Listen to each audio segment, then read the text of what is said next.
Jesus, you make me love again. And I said, you teach me how to walk again. Yeah. Somebody else say, oh Lord, you're the only one. That's Papa San, big up yourself. Yeah, every time I play my life, I do my. Still listen, but them never learn this song. Remember, oh Lord, you're the only one. That's why me holding on so very long. Every time I play my life to my friends, run it up. Me look east, north, south, and west. Me not see nobody. When I was going through the wilderness, I just me and me. Sure, are we together? And you get that? What just as me fi take me last step, me here behind me. Ooh. So me can't turn and somebody take a trip. Me hear a voice say, come on to me. Somebody do so, I beg you. Somebody wave up your hand, oh. If you make a laugh again, I say. So them teach me how to. I said, it makes me. Oh Lord.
Good morning, everybody.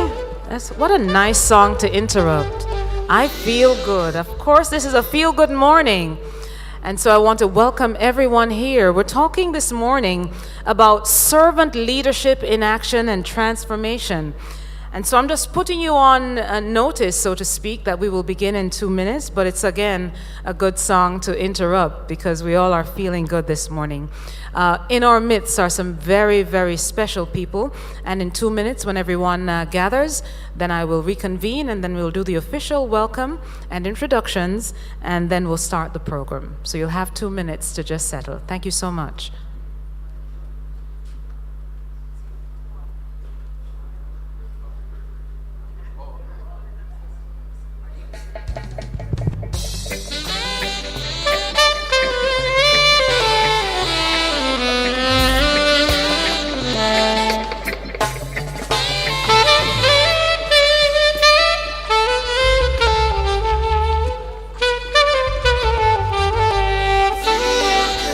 Feel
Good morning once again, everyone. Thank you so much for being with us here at the Jamaica Stock Exchange. In fact, as I keep boasting whenever I do functions like these, that it's the world's best. It's the standard for the globe, really, from Lika Lika, Jamaica. Give yourselves a round of applause because you all look so wonderfully beautiful this morning. I can't do too much talking because I like the formalities first, so may I invite everyone to stand for the playing of the national anthem of Jamaica.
Tell people it's the most beautiful national anthem anywhere in the world, and I see our students here with us as well.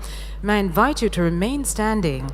It is the tradition in Jamaica that we do give thanks, and so may I ask Ms. Nora Blake, the manager of the Jamaica Social Stock Exchange here at the JSE, to offer opening prayers. Nora.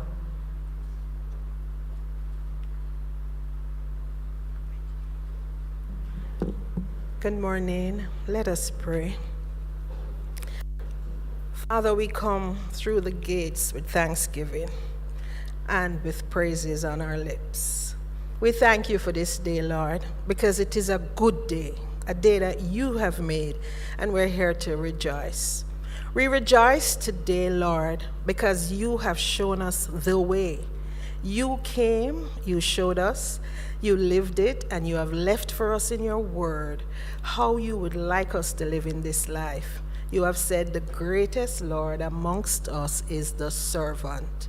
So, Lord, we thank you today for this work from your servant, Neville, oh God, that you have inspired him to produce what we would want to ask to be a seminal work, that, Lord, as it goes out, minds are transformed for leadership at all levels, for our nation, for the nations of the world, that, Lord, as we participate and enact the precepts that you have laid down, that he has now reproduced in this form for this time, for this hour, that, Lord, we will see the results that you have promised in your word.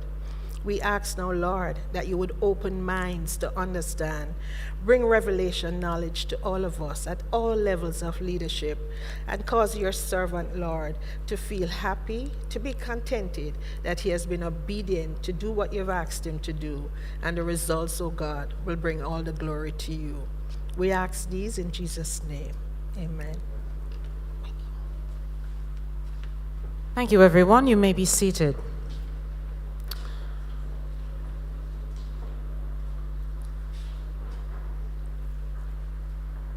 The Honorable Bruce Golding, former Prime Minister of Jamaica, who we expect to be here very shortly.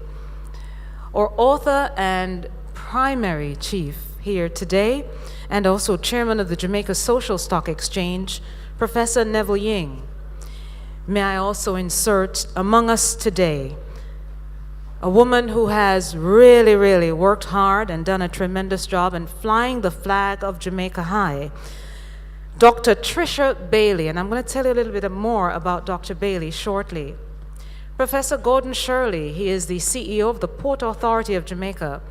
The Honorable Earl Jarrett O.J., CEO of the JN Group, Dr. Ashburn Pinnock, the President of the Micro University College, Dr. Lincoln Edwards, the President of NCU, Dr. Alfred Thomas, the CEO, Pioneer Manufacturing and Distribution Company, Dr. Marie Smith, the Registrar of the University of the West Indies, Mona, Dr. David McBean, who will be here shortly as well. He's the Director of the Mona School of Business. Mr. Gregory, I beg your pardon, Robert Gregory, and Robert is a lecturer at the MSBUE. Mr. Cecil Foster, Chairman of Phosphorich Energy. Dr. Henley Morgan, the board member of the Jamaica Social Stock Exchange.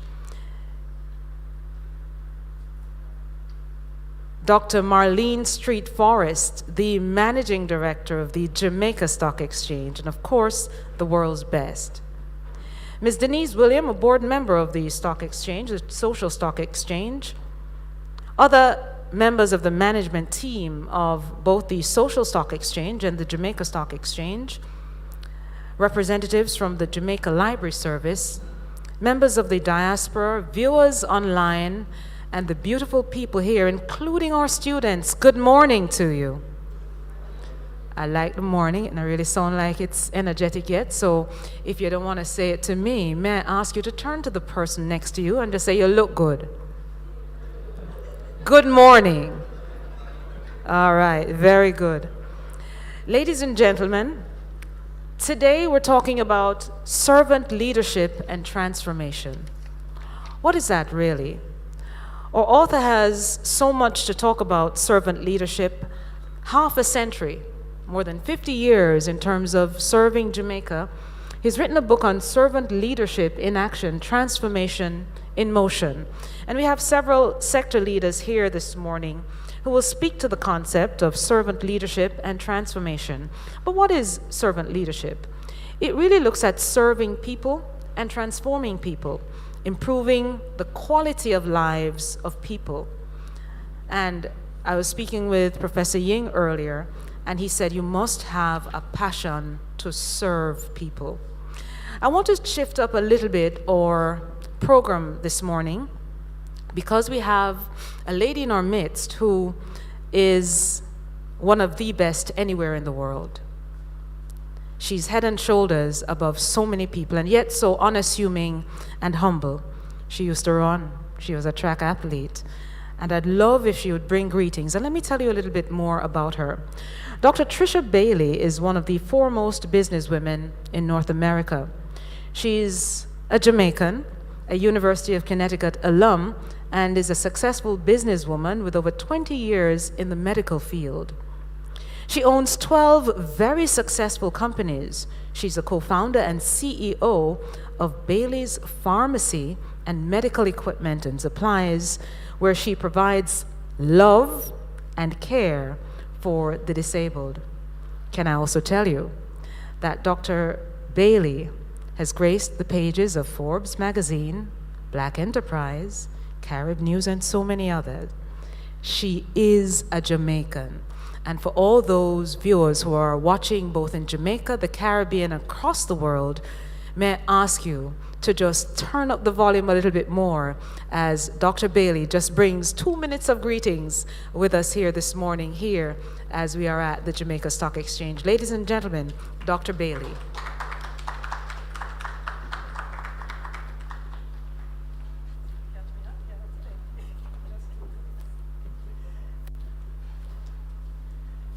Greetings, greetings. What amazing faces that I see today. I am so delighted. I'm so delighted to be here. I'm in my country. I'm in my home country, the place that has given me the grace and the love, that's only come from God. I am so excited to be amongst each of you, the amazing success and the triumphant that we have overcome. I am just blessed to be in this place. And of course, our lovely Naomi put me on the spot today. I was not expecting to speak. However, I am just grateful, and I'm honored, absolutely honored to be amongst you today. Thank you so much for having me.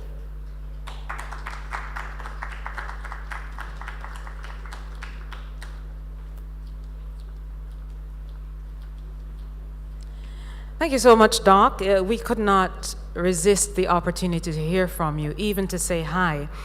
And I know that Doc has a very short time in Jamaica. You know, at her stage and age, when she travels, it's really about business. So she's in Jamaica for less than 24 hours, and she certainly has visited us here to say a few words. And so she has to leave early, so let me, ahead of time, apologize because she really has to go. And so let me now welcome our first speaker, really, on the program to talk about servant leadership for organizational transformation. Jamaica, since I've been born, and I won't tell you how old I am, we've been the little country that could. We've had so many brilliant minds who have said that we can do better than we are doing now. We can punch above our weight, and we certainly do in so many areas, including in sports and culture. But what will it take to move Jamaica from what we classify in economic terms from developing to developed world status? For many people, Jamaica can be the Singapore of the globe. What will it take? More human resources, other factors that will contribute to ensuring that our children certainly will have a better Jamaica than we have as adults today. And so a man who has given his life to ensuring that he transforms companies, especially the Jamaica National Group, in terms of giving back and doing so much more to building the human capital. Ladies and gentlemen, please put your hands together for the Honorable Earl Jarrett, the CEO and Chairman of the Jamaica National Group. Thank you so much.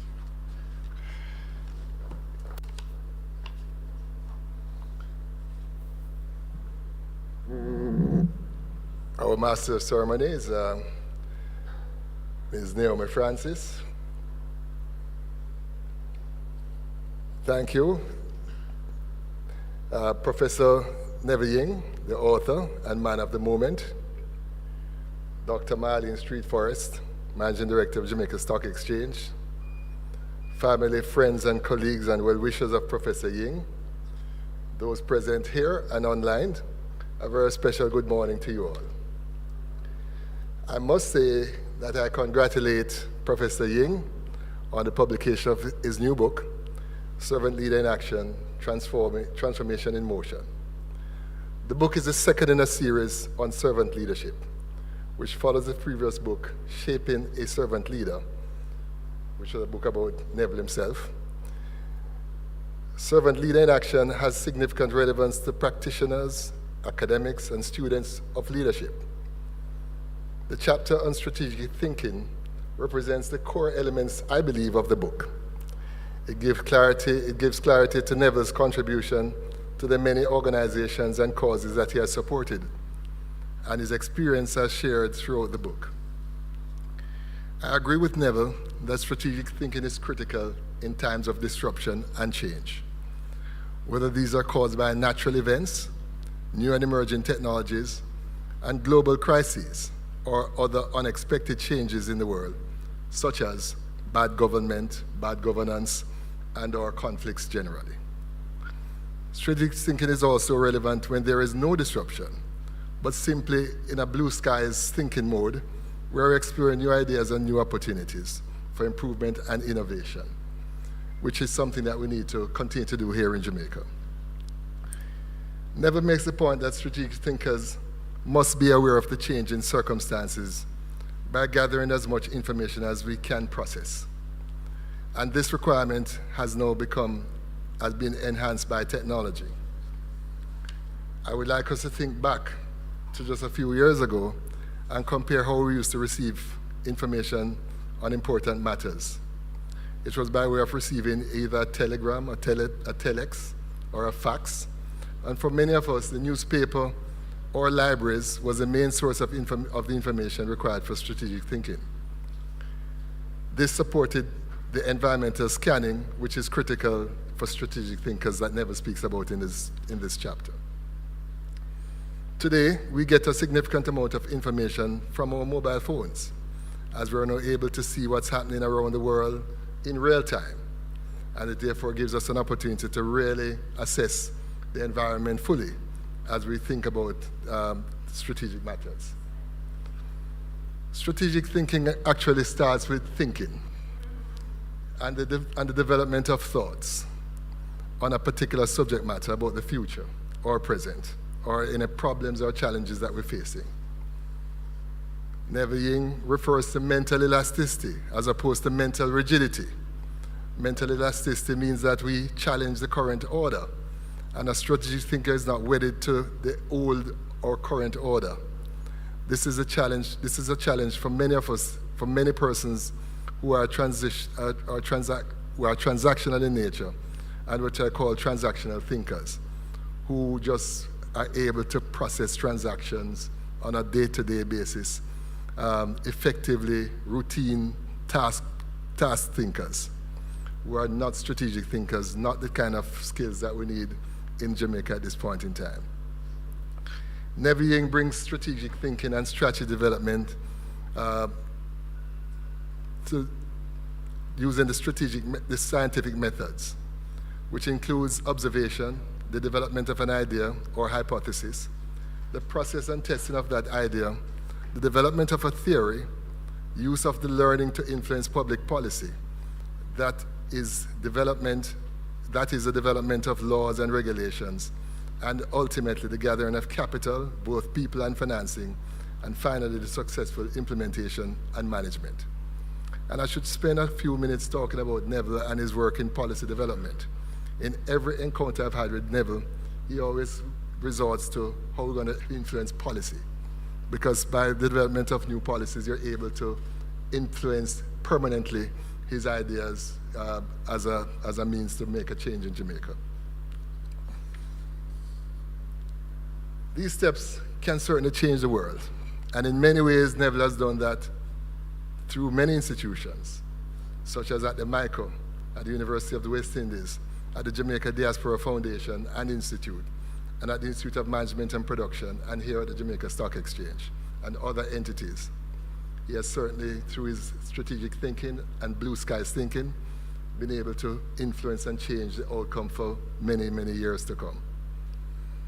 Professor Ying, I notice in this chapter, has cited the work of many academics to illustrate and confirm his thoughts and conclusions on strategic thinking. I noted that many of the references were written within the last 20 years, long after Neville's own achievements at building successful entities and institutions in Jamaica and the public and private, within the public and private sector. And that speaks to the humility of the man, in that he didn't use it as a means to self-promote, but simply gave currency to new thought. But let it not be understood that Neville himself can be cited significantly with the work that he has done over the years. You may then ask the question, what created this servant leader? And the answer can be found in the prequel to this book, Shaping a Servant Leader, in which Neville shares his life journey with the reader. Through that book, we got an opportunity to travel with Neville and to see how his strategic thinking was developed. Neville's strategic thinking began early in his childhood, in fact, in the early childhood years of his life, when his mother strategically decided that she would homeschool Neville because she was not happy with what was happening in the public schools at the time. Neville's life and scientific approach was also developed through his teachers, who encouraged him to explore academically, to his voracious appetite for books and his relationship with the library in Montego Bay. Effectively, Neville, in his early years, was doing environmental scanning, where he became a staple in the library, and he continues to have a close relationship with the Jamaica Library services. To his curiosity and creativity, including his interest in music and his relationship with the Blakes, who started the turntable disco, or turntable club, as many of us would remember it in latter years. So Neville had a wide range of interests, which are important in the development of a strategic thinker. Neville also established throughout the years strong relationships within the community where he lived, relationships in the schools and colleges and universities that he attended, in companies and in multilateral institutions. In fact, I'm always amazed at Neville's ability to reach back and find students in significant positions around the world who were his students at Michael and other institutions, even prior to Michael, from St. Thomas right through. Neville recognized, and any strategic thinker will recognize as well, that the value of a network is hard to quantify or is infinite. As we have seen in later years, network entities like Facebook and others carry higher value than regular manufacturing entities. That is value on the stock exchanges. Neville understood the value of networks in achieving the strategic goals that he sought to achieve. I commend this book to all and congratulate Professor Neville Ying and his family, in particular his dear wife, Dr. Esther Ying, for producing this manual for development, both at a business level and at a personal level. Congratulations, Neville.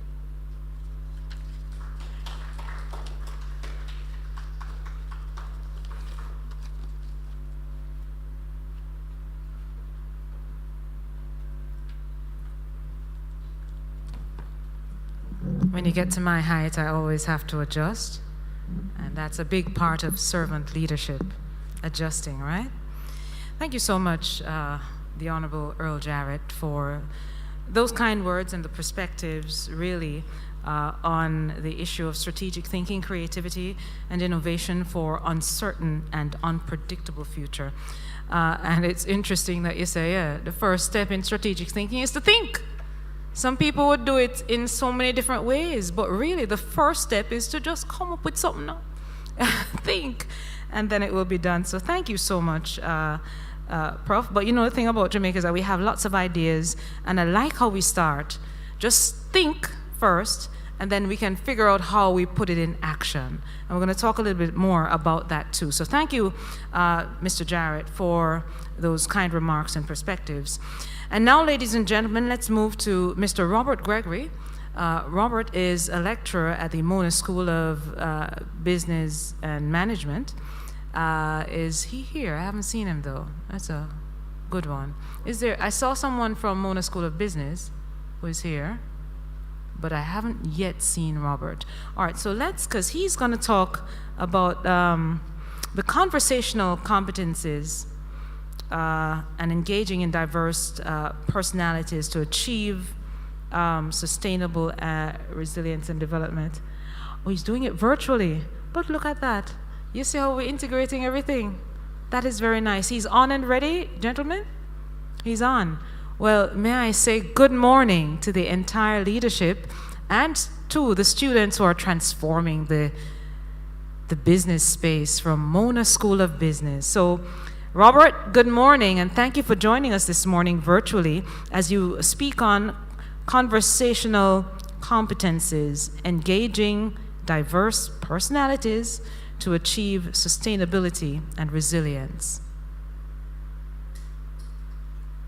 It really is an honor for me to share with you a few thoughts on yet another masterpiece from my friend Neville Ying, his latest Servant Leader in Action, Transformation in Motion. Really, again, congratulations, Neville. And please, I wish you all the very best. I hope that this book is well worth reading and should be widely distributed. It's a practical, useful instrument, almost like a manual. You know, the historical conditioning of plantation colonial society and economy, as we have experienced in Jamaica, has left most Jamaicans with a clear notion of what leader and leadership means, and what servant and servanthood means within a context of stability and the maintenance of status quo. So Neville Ying's attempt to introduce a practical way, the concept of servant leader within a context of transformational change and, of course, instability, is a very bold undertaking. We will all agree that we have been attempting to transform many, many of the institutions in our society, from education to the church, to the police, to the judicial system, to the politics, and the transformation, the radical change, caterpillar to a butterfly transformation has been a real challenge for our society. And so I think Neville's treatise here, the treatise Servant Leader in Action, is one that I think can serve as a manual to help us, particularly the leaders who are charged with leading transformational change. So again, thank you, Neville. Let me share a few thoughts on Neville's treatment of conversational competencies within the context of transformational change. You know, since leadership is in essence an influence relationship between leaders and followers, with the ultimate outcome of voluntary followership, voluntary enthusiasm, creativity, commitment, sense of purpose, all of that on the part of followers. That which enables this influence, engagement between leaders and followers is conversation. Conversation meant to inspire and empower, conversations that create a new organizational context of accessibility, diversity, inclusion, and belonging. You know, we use the term team nowadays. Team depicts a certain organizational arrangement that really is very different from how we have been in our conditioning, again, typically hierarchical, highly stratified organizational arrangements. Teams really depict interdependence of all members of the team. So it's nice and catchy to say, well, we are a team this and team that, but it's a fundamentally different approach to organizing persons for the purpose of whatever your organization is about. And I think what Neville seeks to do is to take us below that. So when we talk about, conversational competencies, to promote accessibility, people's sense of belonging to the team and to the decision-making process, diversity, the respect of different talents, different backgrounds, different religious. In the typical organization today, you find people of many varied backgrounds, sexual orientation, religions, culture, and so on, to be respected. Inclusion, that each one's contribution is respected. Belonging, engagement, and commitment to my team, that real sense of ownership. All of these are engendered by conversation. So conversational competencies require continuous improvement for continuous effectiveness. You get better at it as you continue to try to improve, be more effective. So effectiveness, for example, in listening with a view of understanding, because unless you understand, you cannot take effective action. So listening is a part of conversation. Quite frankly, wise leaders listen far, far more than they speak, because it is in listening that you begin to understand. And the art of active listening to persons conveys respect for those persons and what they are sharing with you. Effectiveness in building trust between you, leader, and followers. Trust is actually the glue. Followers that don't trust leaders, we don't have an effective team.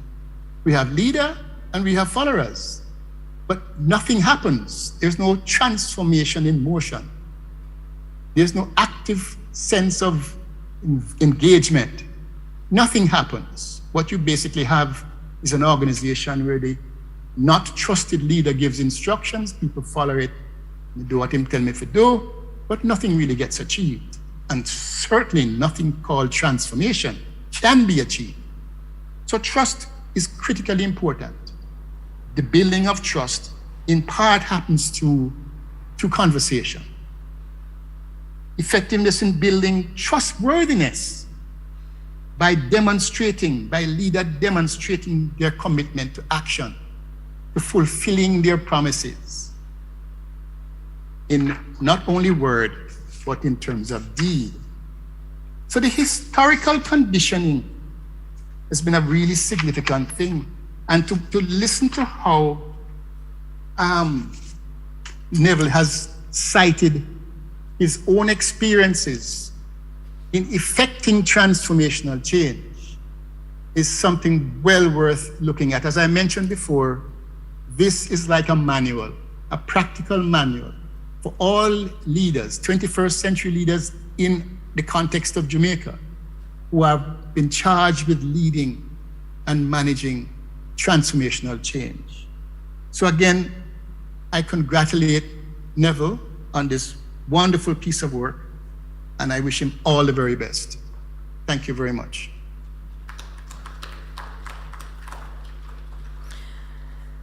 Thank you so much, Mr. Gregory, for your intervention here in terms of really the diverse personalities that you have to engage with, and how you really build sustainability and resilience in the workplace. And of course, the contribution made in terms of the way forward and policy by Professor Ying. This is a very interesting conversation, and the one coming up next in terms of the perspectives, very crucial that we listen to. By the way, may I just say hi and good morning to one of our guests from the Private Sector Organization of Jamaica, Ms. Imega Breeze McNabb, who is with us as well. Very important that the PSOJ is part of the family in terms of the perspectives that we share. If you could give her a round of applause, please. And now let me call on Dr. Lincoln Edwards, the president of the NCU, who will be speaking on emotional intelligence competencies, empowering people for the uncharted waters of radical changes.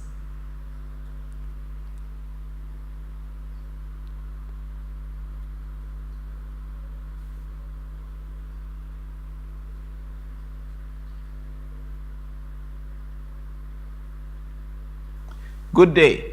The book Servant Leader in Action, Transformation in Motion by author Professor Neville Ying is truly a masterpiece that is well needed for the times in which we live. The book makes the case that servant leadership is the key to effective and successful organizational transformation that leads to sustainability and resilience. The author posits that the positive impact of servant leadership on organizational transformation results from the effective application of 3 servant leadership competencies, namely conversational competencies, strategic thinking, and emotional intelligence competencies. These leadership competencies are coupled with the 4 critical success factors of empowering, risk-taking, financing, and preserving to adequately effect the transformation. Ergo, since emotional intelligence is such a consequential aspect of servant leadership, I will briefly discuss that chapter. The chapter begins with Ying emphasizing that as servant leaders take members of the organization on a transformational journey, they should be aware that a variety of emotional responses can be expected from the members of the organization. These responses include excitement, acceptance, fear, anxiety, and of course, resistance. Emotional intelligence competencies are therefore of great value in managing these varied emotional responses. He draws on the definition of emotional intelligence by Landry, who defines the concept as the ability to understand and manage your own emotions, as well as recognize and influence the emotions of those around you. The author broadens the discussion by considering the 4 domains of emotional intelligence competencies as postulated by Goldman and Boyatzis, which are self-awareness, self-management, social awareness, and relationship management. Ying advances the discourse by pointing out that during the process of organizational transformation, it is useful to combine the elements of the 4 I's of the BAS transformation leadership theory with emotional intelligence perspectives. The first I, idealized influence, involves the leader building trust with followers and the followers in turn developing confidence in the leader. The second I, inspirational motivation, refers to the leader's ability to inspire confidence, a sense of purposeful excitement, and commitment for action within followers. The third I, intellectual stimulation, is a vista of the leader placing great value on creativity and autonomy among the followers and challenging them to display higher levels of critical thinking. The fourth I, individualized consideration, entails the leader demonstrating empathy, a genuine concern for the needs and feelings of followers. Empathy involves giving members of the organization a feeling of ownership in the goals of the organization, allowing independence in the workplace, keeping the lines of communication open, attending to the individual needs of the members of the organization, and mentoring and recognizing each person's unique contributions. Furthermore, Ying lists 6 leadership styles that are related to emotional intelligence, which are 1, the authoritative or visionary leader, 2, the coaching leader, 3, the affiliative leader, 4, the democratic leader, 5, the coercive or commanding leader, and 6, the pace-setting leader. The author then closes the chapter by highlighting the cardinal principles for applying emotional intelligence for organizational transformation, which are as follows. 1, relate. Spend time building relationships with the persons you serve to create a portal through which you are allowed to enter and be received into their personal space, thereby enabling you to serve them effectively. 2, care. Provide spiritual and psychological support to persons you serve, especially when they have fears and concerns and are experiencing hardships and difficulties. The use of effective listening and display of empathy in a practical and pragmatic manner are critical in this process. 3, share. Use the talents with which God has blessed you to empower those you serve and to improve the quality of their lives. Recognize and value the creative capacity of people by incorporating their creative ideas into the development and execution of transformative initiatives for the organization. Also, apply the tenets of equity and inclusiveness by ensuring that benefits accruing to the organization as a result of the transformative initiatives will be shared with all persons who gave creative inputs. So, ultimately, the tenets outlined in this corpus are worth emulating and, in my opinion, should become required reading as it provides fodder for both budding and experienced leaders. So, I implore you, purchase the book, read the book, be informed, recommend to others, and in the process, endeavor to become better emotionally intelligent leaders. Thank you. Thank Good you day. so much. Thank you so much. Recorded message from Dr. Lincoln Edwards, president of NCU, making the point, really, that this should be required reading. It is absolutely true. there are several elements to which he spoke about, which includes incorporating a sense of empathy and sharing, knowledge sharing in companies. Very, very important, especially when they want to build a lasting legacy. And the companies, certainly in Jamaica, that last 100 years or more, actually incorporate this in policy that was spoken about earlier. So thank you so much once again, Dr. Edwards. I move now to, so we talked a little bit with persons who are from the academic field. And sometimes, persons say, those in academia is just reading the book, and all right, well, we heard that. So now we're going to get a little practical. People who are in the field, who are doing things, who are implementing, who can share the perspectives that in the writings of Dr. Ying, of Professor Ying, there is a practical element that we can incorporate, take place, and create real change.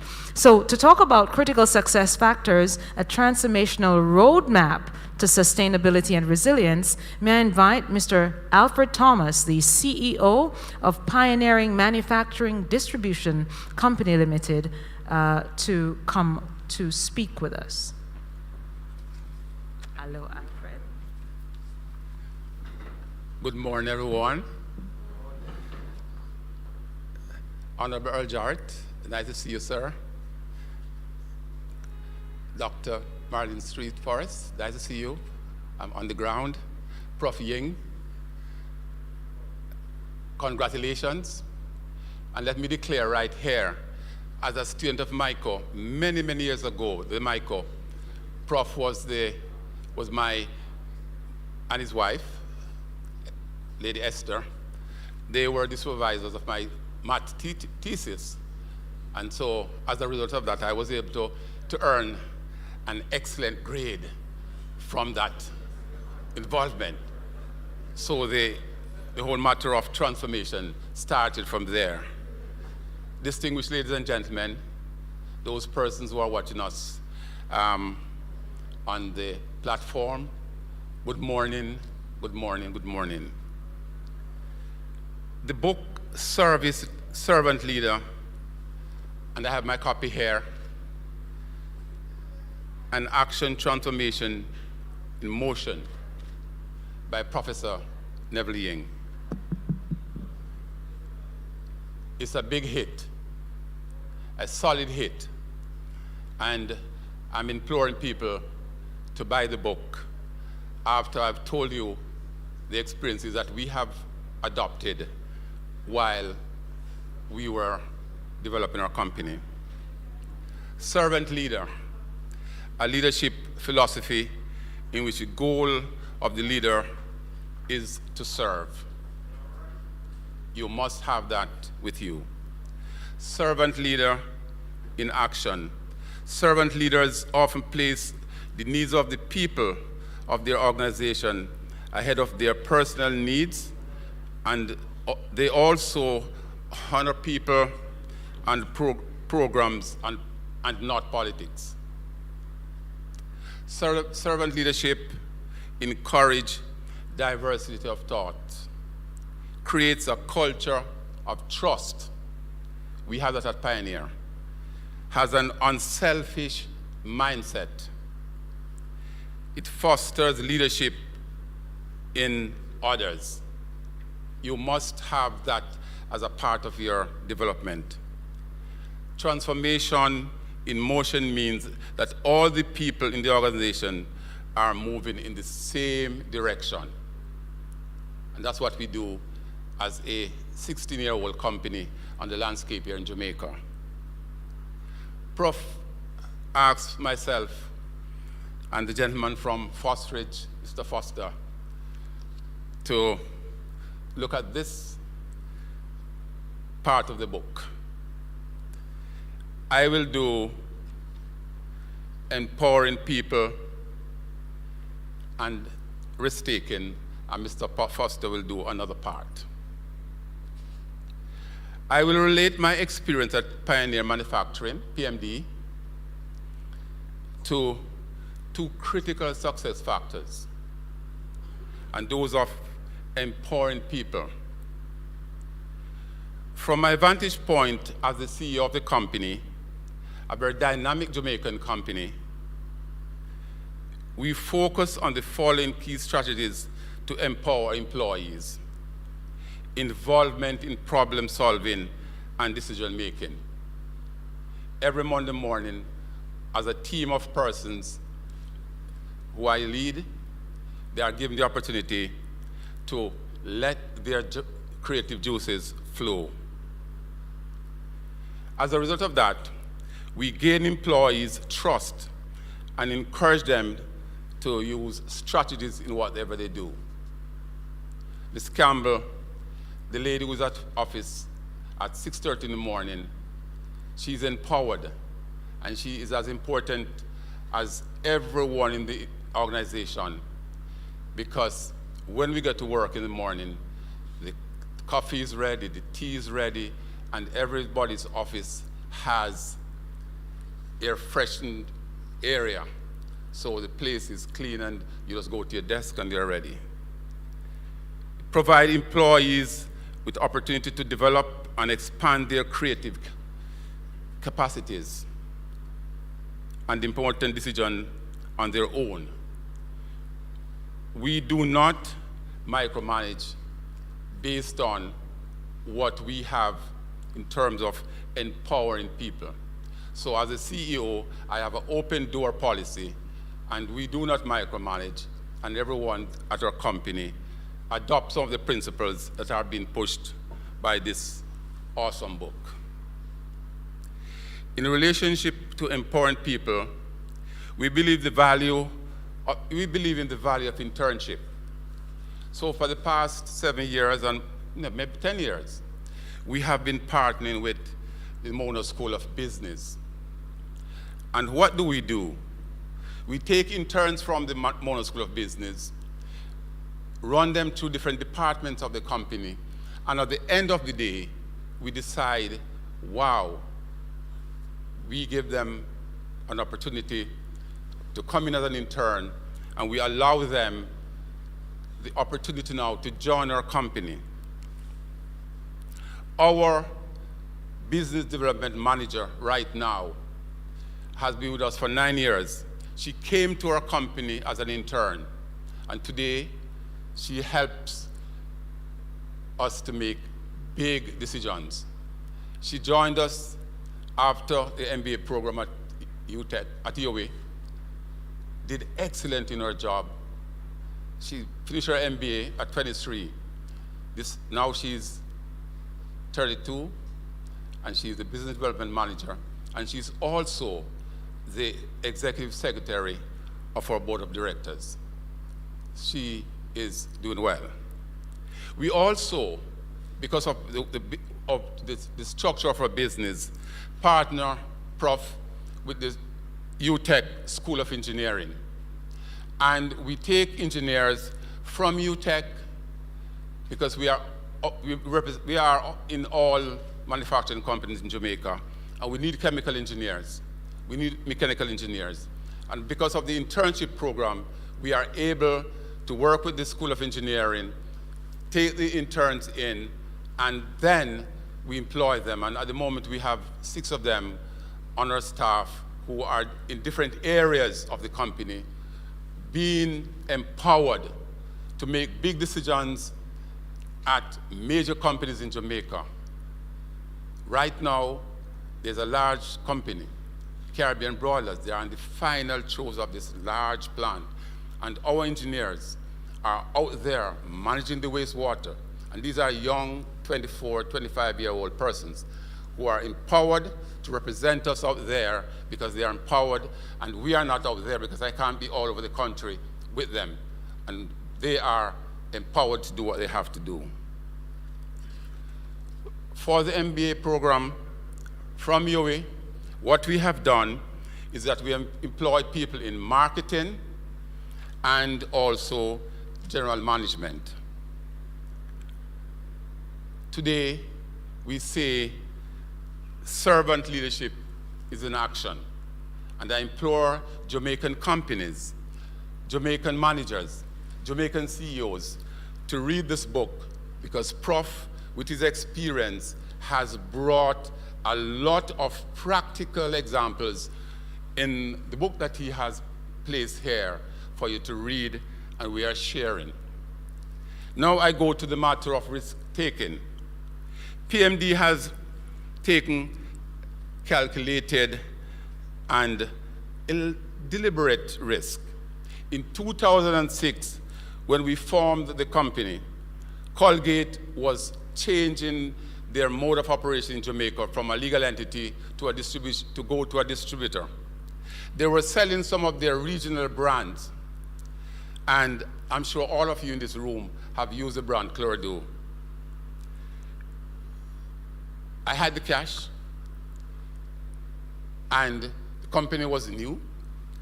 We heard that Colgate was selling the Chlorado brand. We bought the brand because Colgate had bought the brand from Seprod to restrict market share because they wanted to push Ajax, which is a competing brand that they owned. So Chlorado was there, and Chlorado, a strong Jamaican brand, was just being held back by multinational Colgate. We bought the brand. Today, we are in 400 supermarkets, wholesalers, and Price Mart Club Store in Jamaica. And today, based on the risk we took, we are the leading brand of bleach in Jamaica, and also been exported to regional CARICOM markets.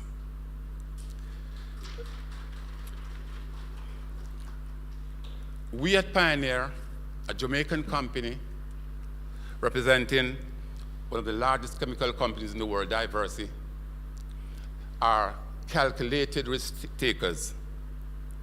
We are servant leaders. We empower employees. We empower our workers, and the trade, the customers we serve respect us because of the ethics, the way we bring it to them out in the marketplace. Today, we were very pleased. I'm not talking about Mr. Foster, but I'm saying we, Mr. Foster and myself, are very pleased to have been here, or to be here, to speak about the virtues of this book. And we are recommending that you buy the book and you share it with your employees and your staff. In writing this book, Prof would have used his experience, and he has helped us today to recognize that what we are doing is being recognized as good servant leaders in the Jamaican society. It was a pleasure, Prof, to have read the chapter and most of the book. And again, I say congratulations to you, and it is a job well done. All best.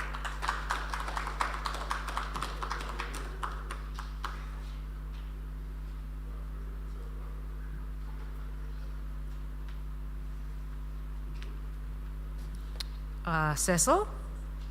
Yes, man, it's your time. By the way, may I commend you? I've always admired Phosphorus as a company, and certainly, what you're doing in terms of taking the company to the modern age of ensuring that we use renewable energy is very commendable. So thank you so much, and I'm looking forward to hearing your perspectives too. Give him a round of applause, please. Now you know that Alfred is my friend. It is a pleasure to stand here. This is Marlene Street Forest, Dr. Neville Ying, the Honorable Earl Jarrett, and all other executives, the President of UTEC, my friend Alfred, and all other friends. Good morning to you all. It's a real pleasure to stand here to say something practical about the tenets of the book that we are launching this morning. Servant leader in action, transformation in motion. It's it's that I should be sharing a little bit of my story. And this is intended to dovetail with what is written in this book by Professor Ying. It is very unlikely that you can have a conversation without talking about money. And I'll say this, we at Fosrich, like everybody else, have to face that reality. And then in trying to change the narrative, we have come to realize at Fosrich that money will do you little good if you do not invest it. And for you to invest money, you first must have a dream, a vision that you can turn into dream, and then you move to the next step of start thinking of how you're going to turn that dream into reality. So therefore, you think on paper. Do not use your brain for a filing cabinet. That's our word at Fosrich. Think on paper. Develop this plan in order to achieve your dream and your goals. And when you do so, you are able to make the right approach for financing. And so, it is a lot of people go down the wrong road. They say they want money to do this, while the plan or the vision and the plan is not yet worked out, and therefore companies, individuals, they lose a lot. I am regarding myself as an amateur on the Bible, but there is a story in the Bible that is perfect for this.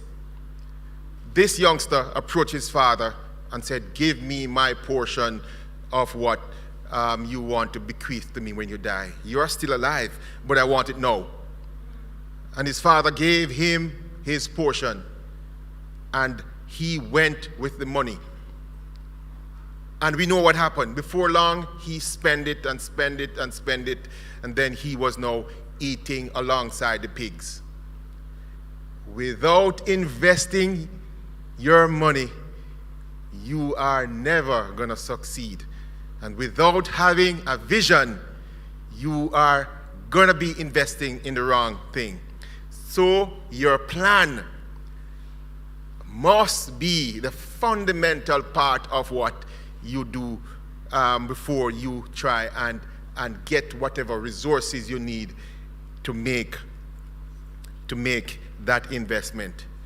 A servant leader, in our estimation, puts everything he has into everything he does.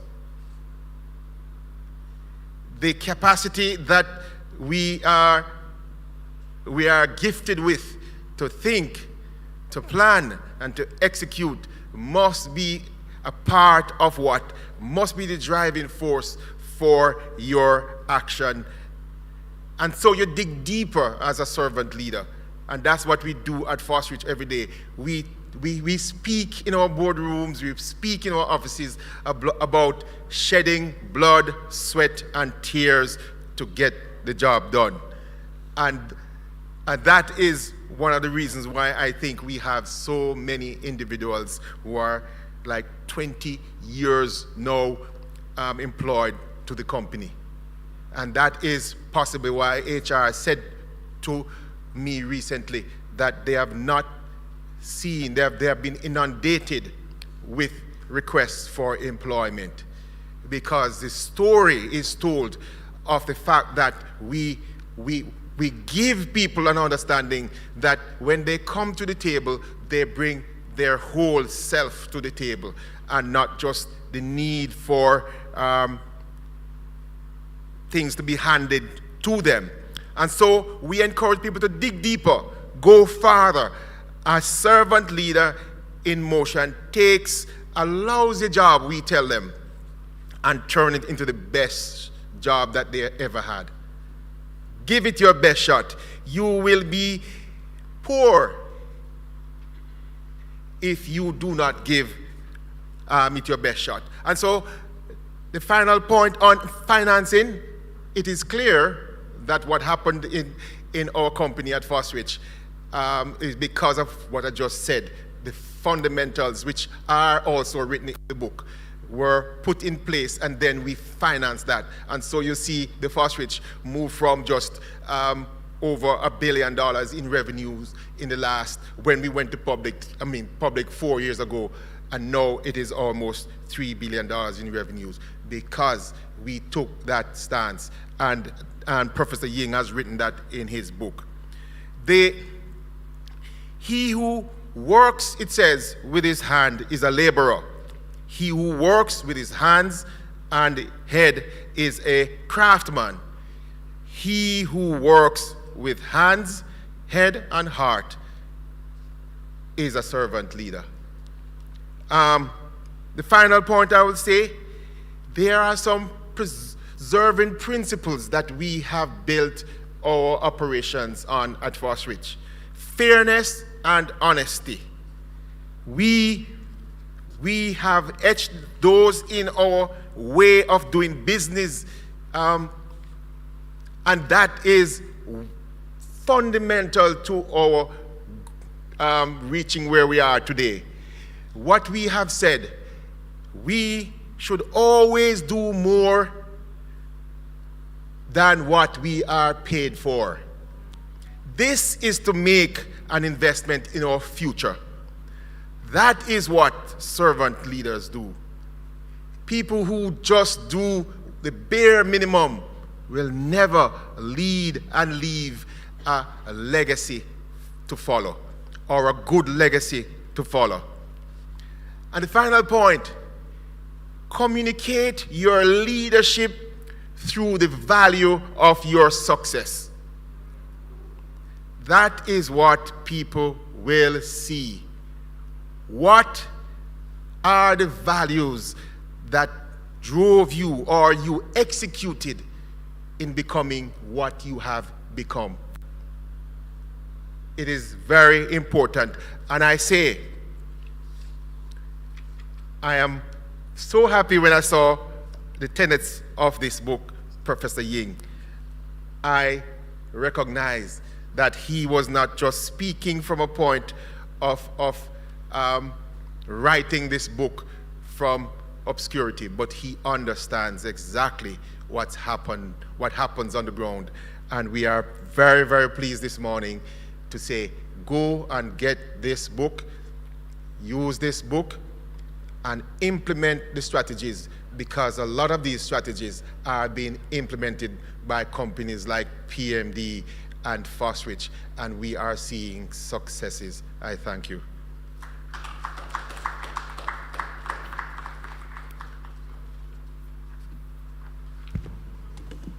So you see, ladies and gentlemen, boys and girls in our audience and those online, that there is a practical component to words that are written in books. They're not just there to stay in the books, they're there to be implemented. And I just thought that Cecil was brilliant in just bringing it into focus, exactly what it is we should do to upskill, to ensure that our workers are multi-skilled, to make a difference in the Jamaican space. Listen, I'm very concerned with making Jamaica a very, very important, I want to say prosperous, but it may get a little controversial, but it's true. We're a small country that can be prosperous, more prosperous than we are, think bigger than we are. And I like the fact that you talk about the values we need to inculcate. Let me tell you why.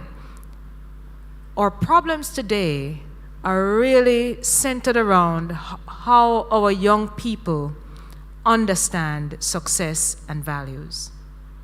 And when they come in the workspace, their expectations in terms of how they grow.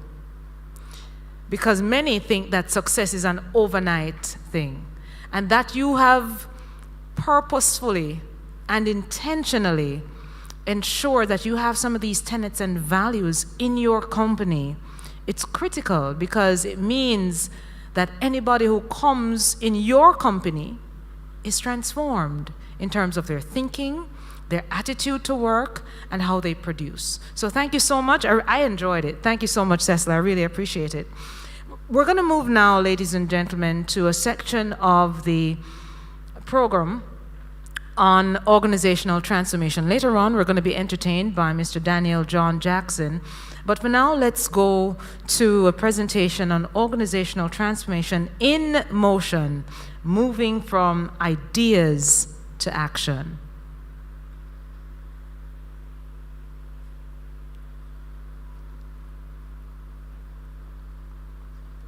Our first presenter here then would be, do we have a clip, or then we just go to the first presenter?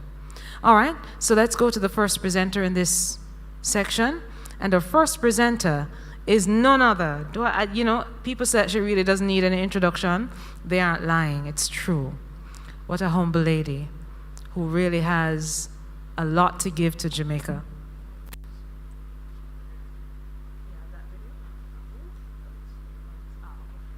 All right, wonderful. So we're doing it in a mixed modality, so to speak, which is online, virtually, and of course recorded. Ahead of the next recorded bit, we will invite Dr. Marlene Street Forrest, who's next on our order of precedence and our program, and she is the managing director of the Jamaica Stock Exchange. Boy, I tell you, let me talk in young people language. We rate her. She good. And she's humble about it. She has transformed the Jamaica Stock Exchange into an organization of class. And she has certainly left a legacy and will leave it because she can't go nowhere right now. What a young woman who is contributing. But she will leave a lasting legacy for the Jamaica Stock Exchange. Marlene Street Forrest, your perspectives.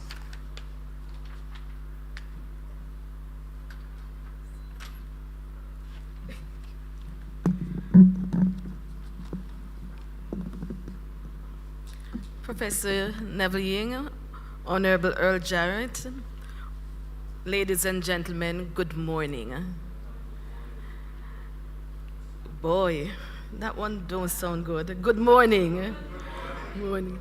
Let me add my own congratulations and commendations to Professor Ying on the release of his book titled Servant Leader in Action, Transformation in Motion, which chronicles the servant leader's work, worth, and willingness, but most importantly, is actions that allow persons to coalesce with success around key ideas and deliverables. Professor Ying's book clearly demonstrates the marriage of principles and theory with action, and consequently, specific and powerful case studies were cited that engaged the mind into understanding what he aptly refers to as the importance of values, the four critical success factors in implementing transformative initiatives, namely empowering, risk-taking, financing, and preserving. The book includes two cases, more than two, but the ones that I'm going to refer to, two cases with which the Jamaica Stock Exchange is most familiar. They are the international, and I noticed Prof said in his book, the international. While we say the JSE Best Practices Award, Prof put on top of that the international JSE Best Practices Award, and that goes to show how much he thinks about it and how much we think about it as well. And the other case study is that of the Jamaica Social Stock Exchange. It is no secret that Professor Ying has been the chairman for both transformative initiatives. So really this is about where the rubber hits the road. The Best Practices Awards has been chaired by Professor Ying for 18 years. And Professor Ying just said to me this morning, no, Marlene, it is not 18 years. It's 19 years. And it is, in fact, 19 years.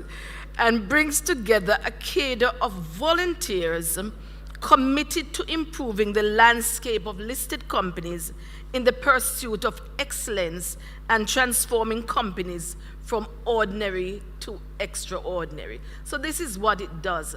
Because that Best Practices Award, I remember when I said to Prof 19 years ago, Prof, we are looking at this new thing which we think could lead to transformation of listed companies' behavior, especially as it relates to corporate governance. I said, you have to chair it, based on all that has gone before in terms of its own experience. And each year, Professor Ying says to me, it's my last year, you know, Marlene. And I said, no, Prof, it's not your last year. And so 18 years shows, you know, just the journey that we have gone through and how he has been able to set all the various committees to work and expect a result at the end, which we have been able to provide. The concept and practices of empowerment through service on changing culture and being transformative at the organizational level and nationally is phenomenal. We at the JSE firmly believe the work of the Best Practices Committee contributed significantly to the JSE being recognized as the best performing stock exchange in 2015 and 2018, as the awards evaluative process helped to greatly improve corporate governance of our listed companies and by extension the overall performance of these companies. I wish to quote an apt sentence from this book which resonates with me. It says, servant leaders in organization seeking sustainable development and resilience must integrate the funds of knowledge of persons in knowledge network in their transformative initiative. Your network is your net worth.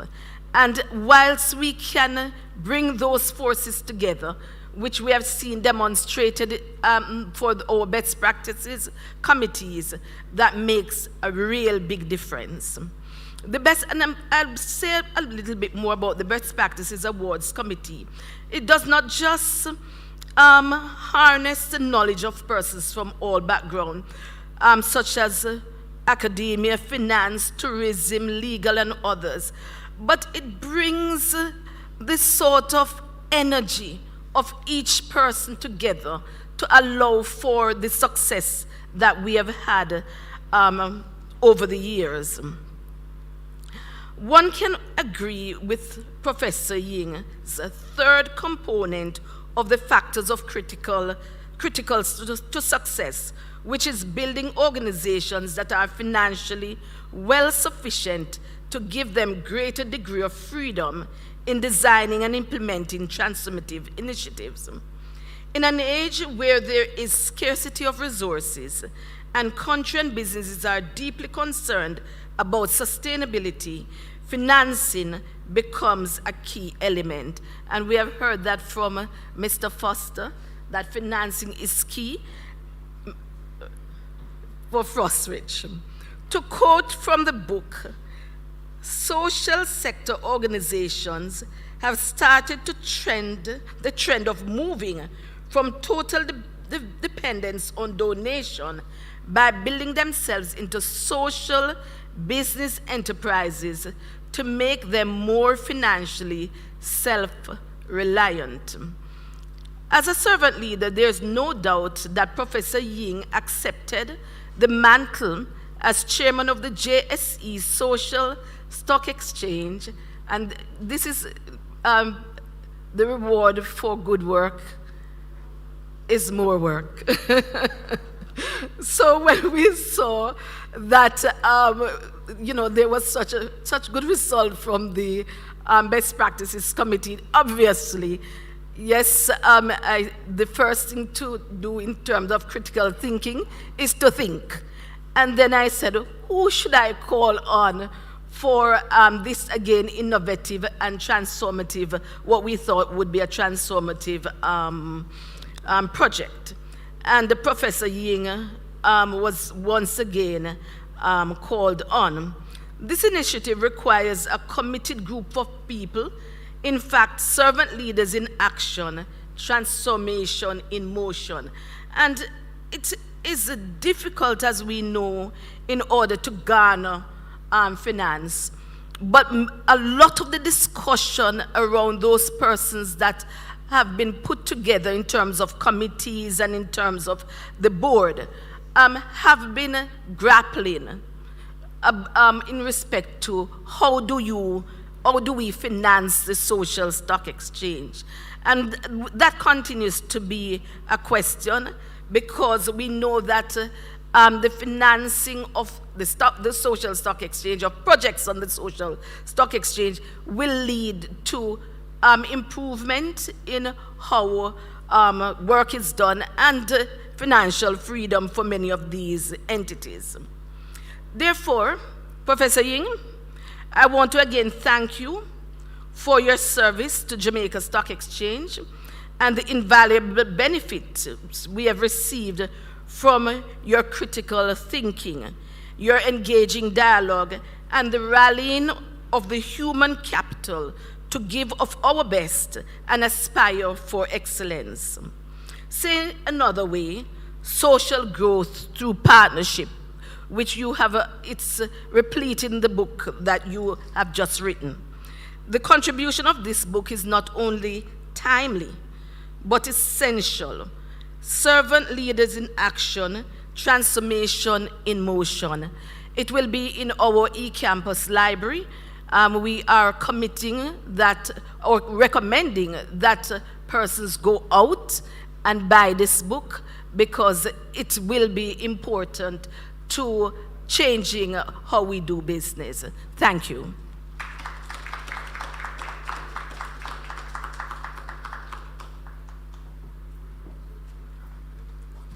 Thank you, Doc. Really appreciate it.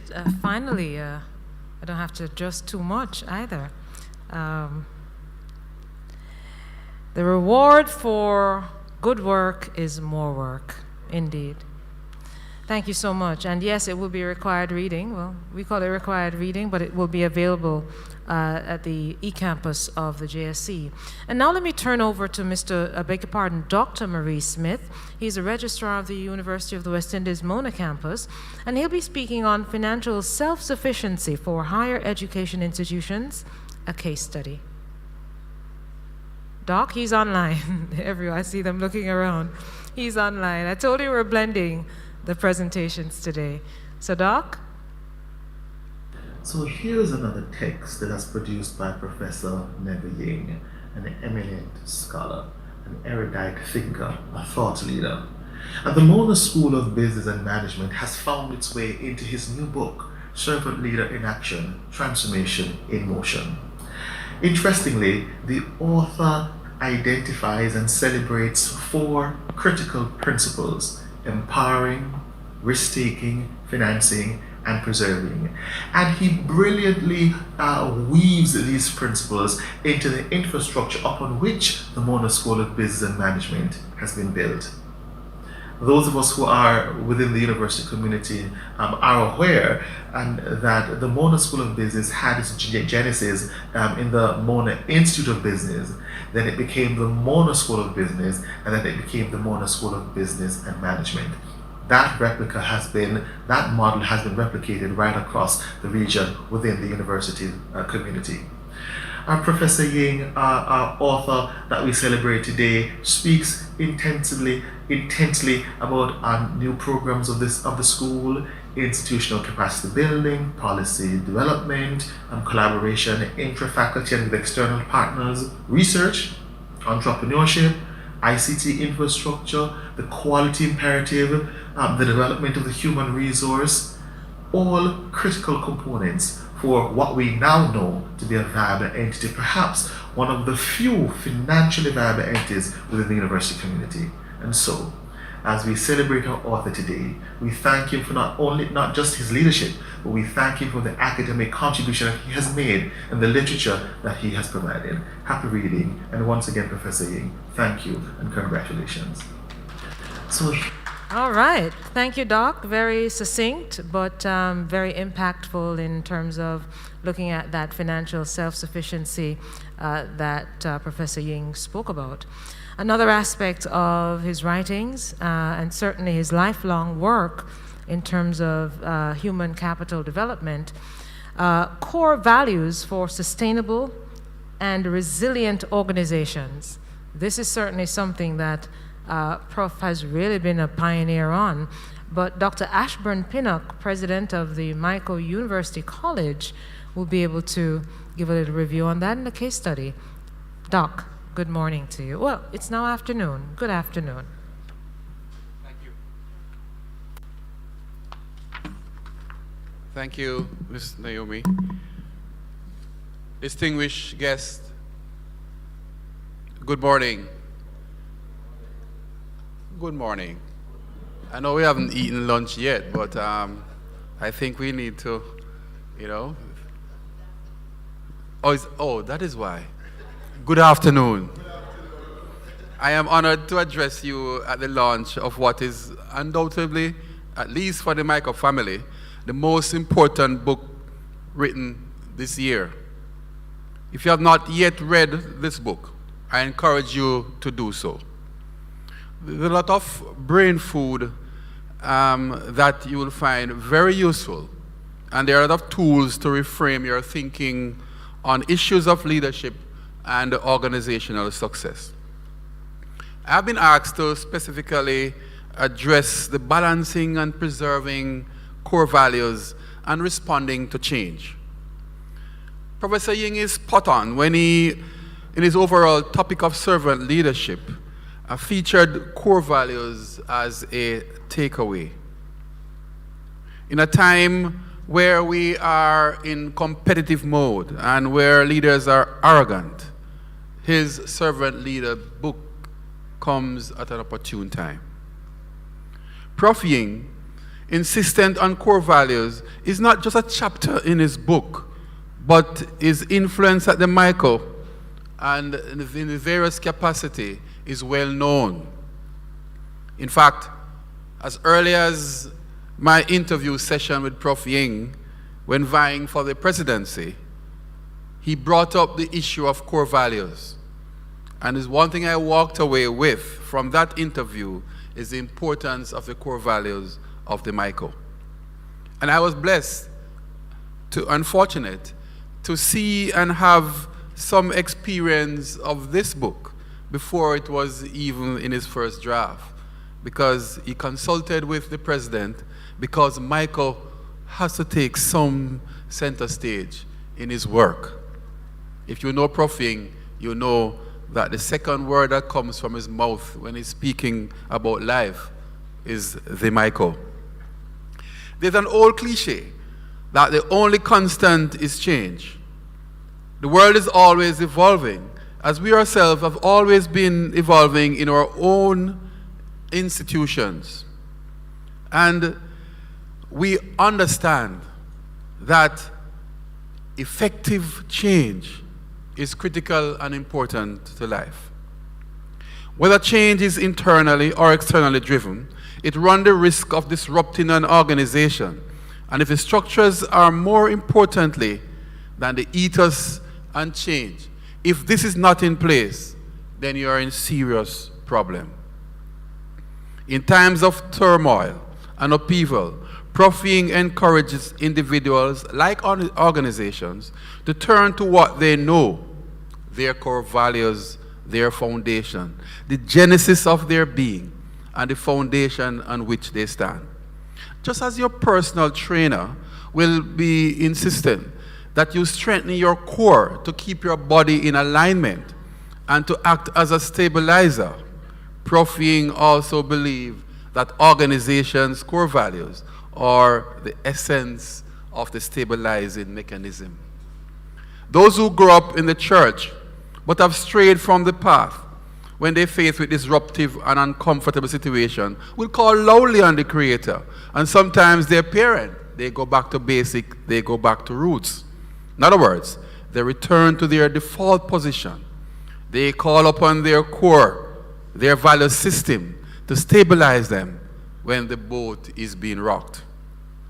But how do we as organizations balance and preserve core values while responding to change? An organization's core values constitute its anchor. The question is, will your anchor hold in the storm of life? You know that beautiful song? The core values, the anchor, influence the tone and direction of an organization and dictates how it responds, especially when its foundations by external forces are being affected.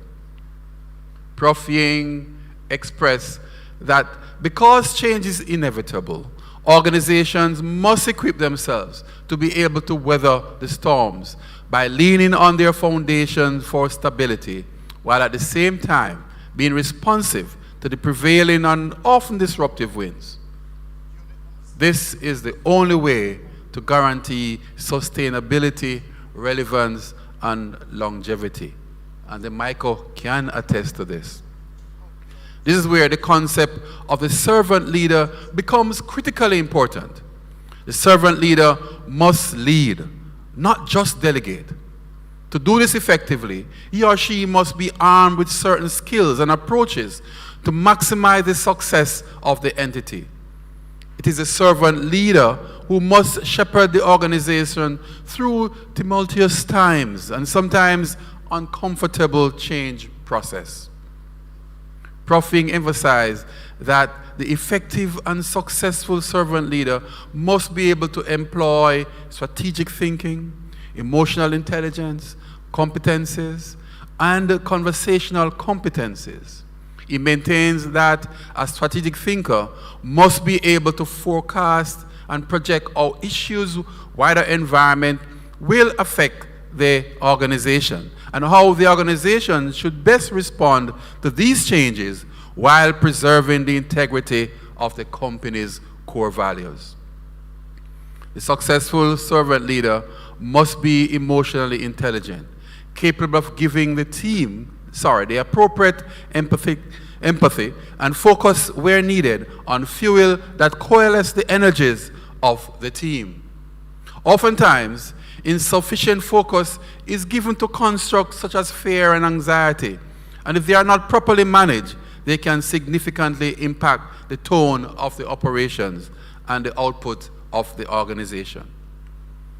Conversational competencies are often overlooked, especially in environments where formality is prescribed.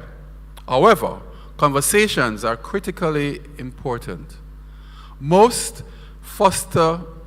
important decisions begin with a conversation, and engaging in conversation that foster creativity and resourceful thinking, while at the same time respecting core values, is a win-win. We heard from the Fosrich CEO that they allow persons to discuss freely and to release their genius and their creative juices. Prof. Ying has always encouraged us at the Michael to be consistent in the preservation of our core values, using them as a rudder to guide us in our thinking, tone, operations, even as we consistently evolve to meet the needs of the global marketplace. Our 4 core values are leadership, service to others, integrity, and excellence in performance. They have served us well and are largely responsible for our longevity over these 186 years. We currently have close to 40 degrees, a certificate programs, and a host of short courses that are perpetually engaged in designing new programs as we respond to the local and global environment. One of our newest offerings is the Associate Degree in Business Processing Outsourcing, as we prepare to equip people with transferable skills to function in the BPO industry across international platforms. We have currently recently launched a diploma in inclusive and intercultural education in partnership with a university in Colombia. Another response to the prevailing environment. Yet, another response was the conversation of some of our classrooms, the conversion of some of our classrooms into smart rooms, which was fully endorsed and supported by our then chairman, Professor Ying. We are fully equipped with cutting-edge information and communication technology to facilitate full immersion in the virtual space. Prof. Ying always reminds us, no matter how sophisticated our programs become, they are infused with and ought to be guided by the concept of leadership, service to others, integrity, and excellence in performance.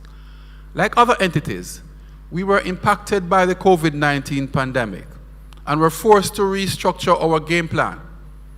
Another creative response to the disruption of our environment is our new course in hybrid teaching, designed to strengthen those who are already teachers but are not sufficiently comfortable delivering in the virtual space.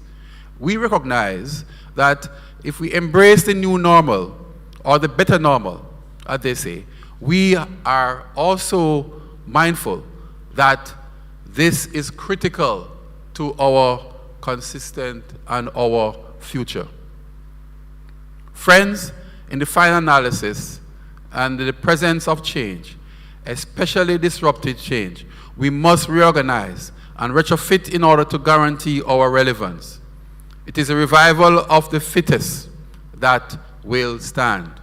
At the same time, however, we must seek to preserve our core values, the thing which operates as our anchor and rudder, while impacting how we respond when our backs is against the wall. It will determine the type of organization that you will eventually become, and therefore ensure your success. Prof. Ying, we thank you for this reminder. In your book, you continue to serve the Michael in your own way. Let us stand together, continue to do it with our might, as I encourage all of us to purchase and read this book. I thank you.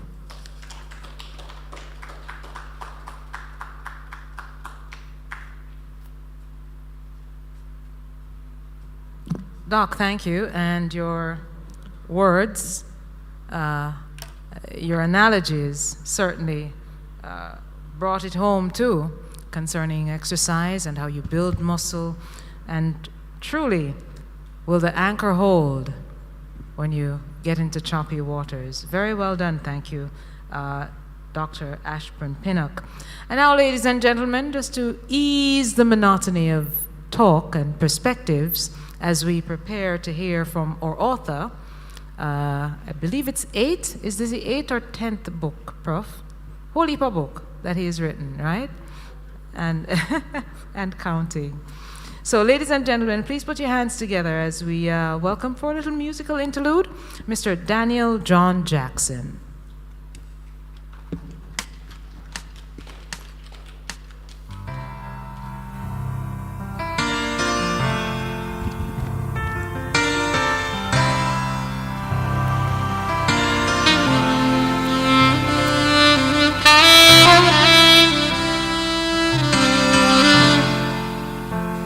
Thank you.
This is where wow comes in, because that was absolutely beautiful. Thank you so much, Daniel. Like a bridge over troubled waters. Always a classic, and well done in terms of your performance of it. And now, ladies and gentlemen, really and truly, and I say this with absolute love and admiration, from my Yai de Amini, I've been hearing about Professor Ying. His work and contribution to this country, and in particular, human capital development. It really, in my estimation, is legendary. You have built a legacy, Prof, that goes before you. You know, when people pray, they say, God, go before me, stay with me, and make sure that you watch my back. Your work has gone before you. It's paved ways. When they hear your name, they understand that there's a legacy of quality and excellence that comes with it. And certainly you have contributed to this country in immense ways. And I'd like to congratulate you, not just for the books that you write, but really for your exemplary work in terms of HR, in terms of helping to move the country forward, and just for being you. Ladies and gentlemen, our author this afternoon, Professor Neville Ying.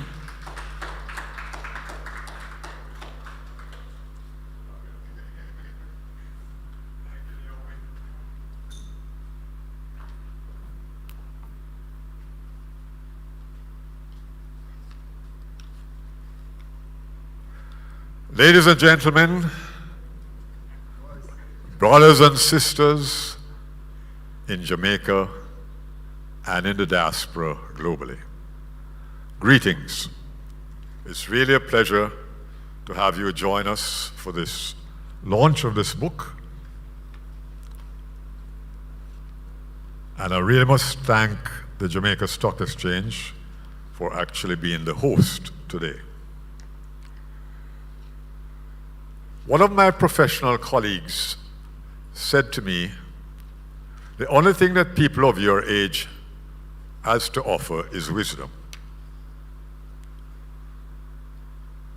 So I took him very seriously and decided to share some wisdom by writing my last two books. Last means the two most recent ones.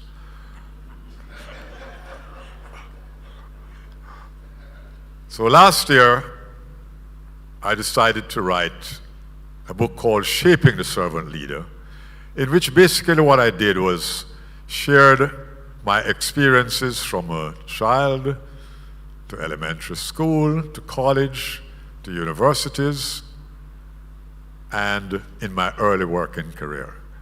And as you heard from some of the presenters, I really wrote that book around 3 words: relate, care, and share.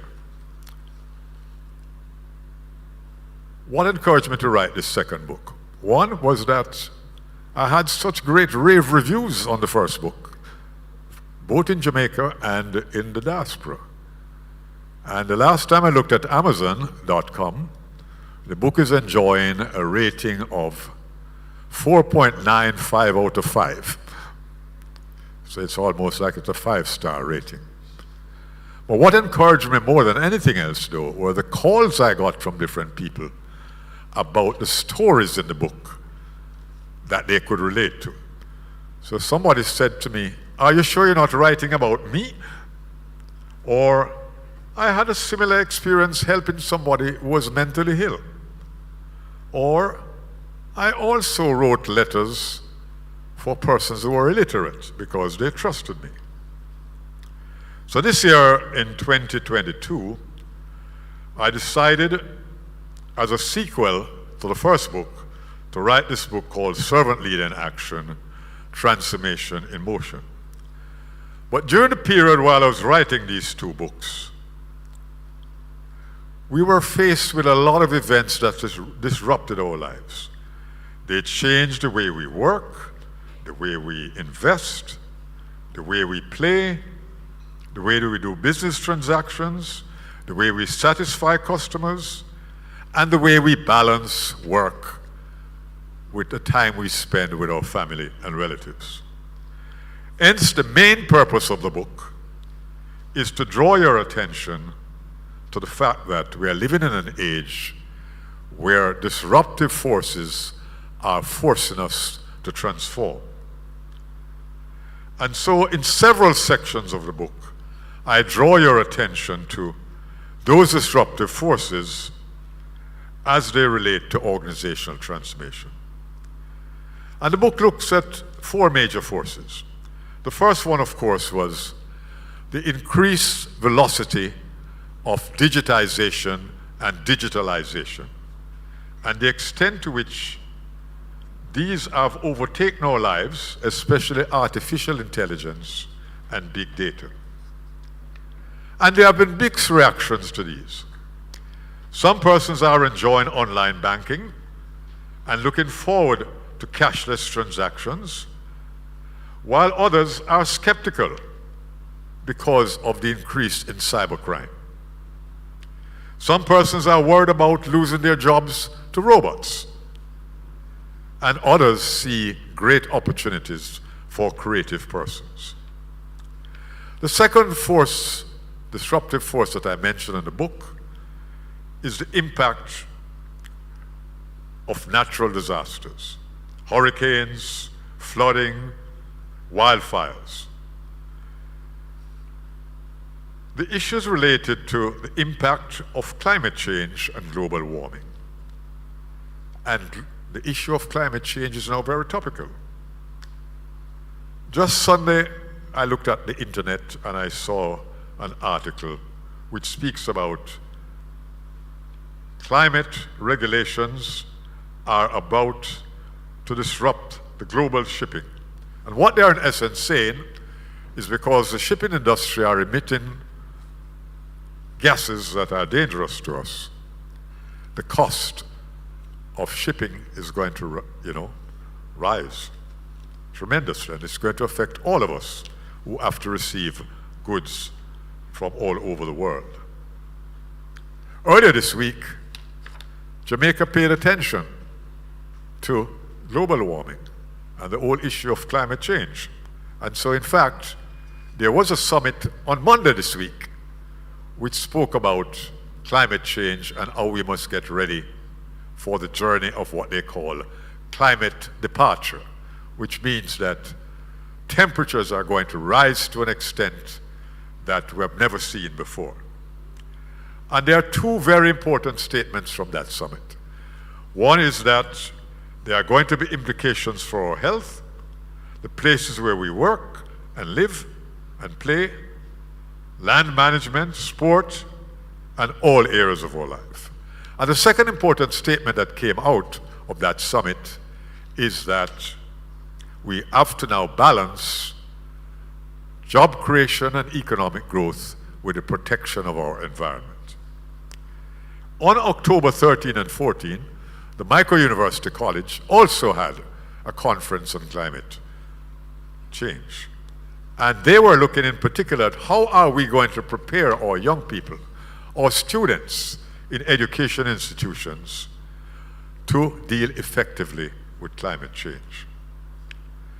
3 keywords, sets of keywords came out of those discussions: adaptability, mitigation, and urgency. And when you look in the book, I've dealt with those 3 words in terms of the competencies we need to develop in order to prepare for this new world. When I was a little boy, going to school, we would recite every year about hurricanes. June, too soon. July, stand by. August, must. September, remember. October, all over.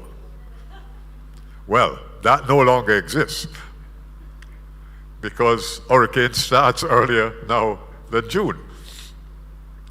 So the situation about predictability is what is involved in what has changed. Right now we are praying that we get to the end of November when we'll get a breathing space from the hurricanes. What this is saying is that the future is now very uncertain and unpredictable. And this is a pervasive feature that I've mentioned in the book.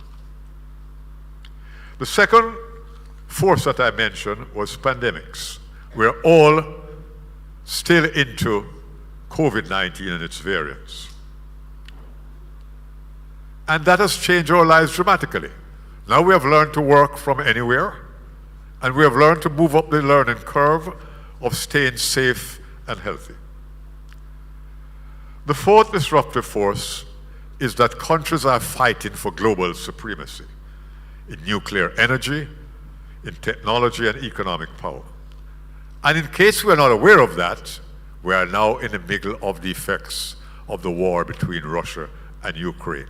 And we are feeling it in Jamaica, in our food security, in the cost of energy, and everything that is happening around us is affected by that.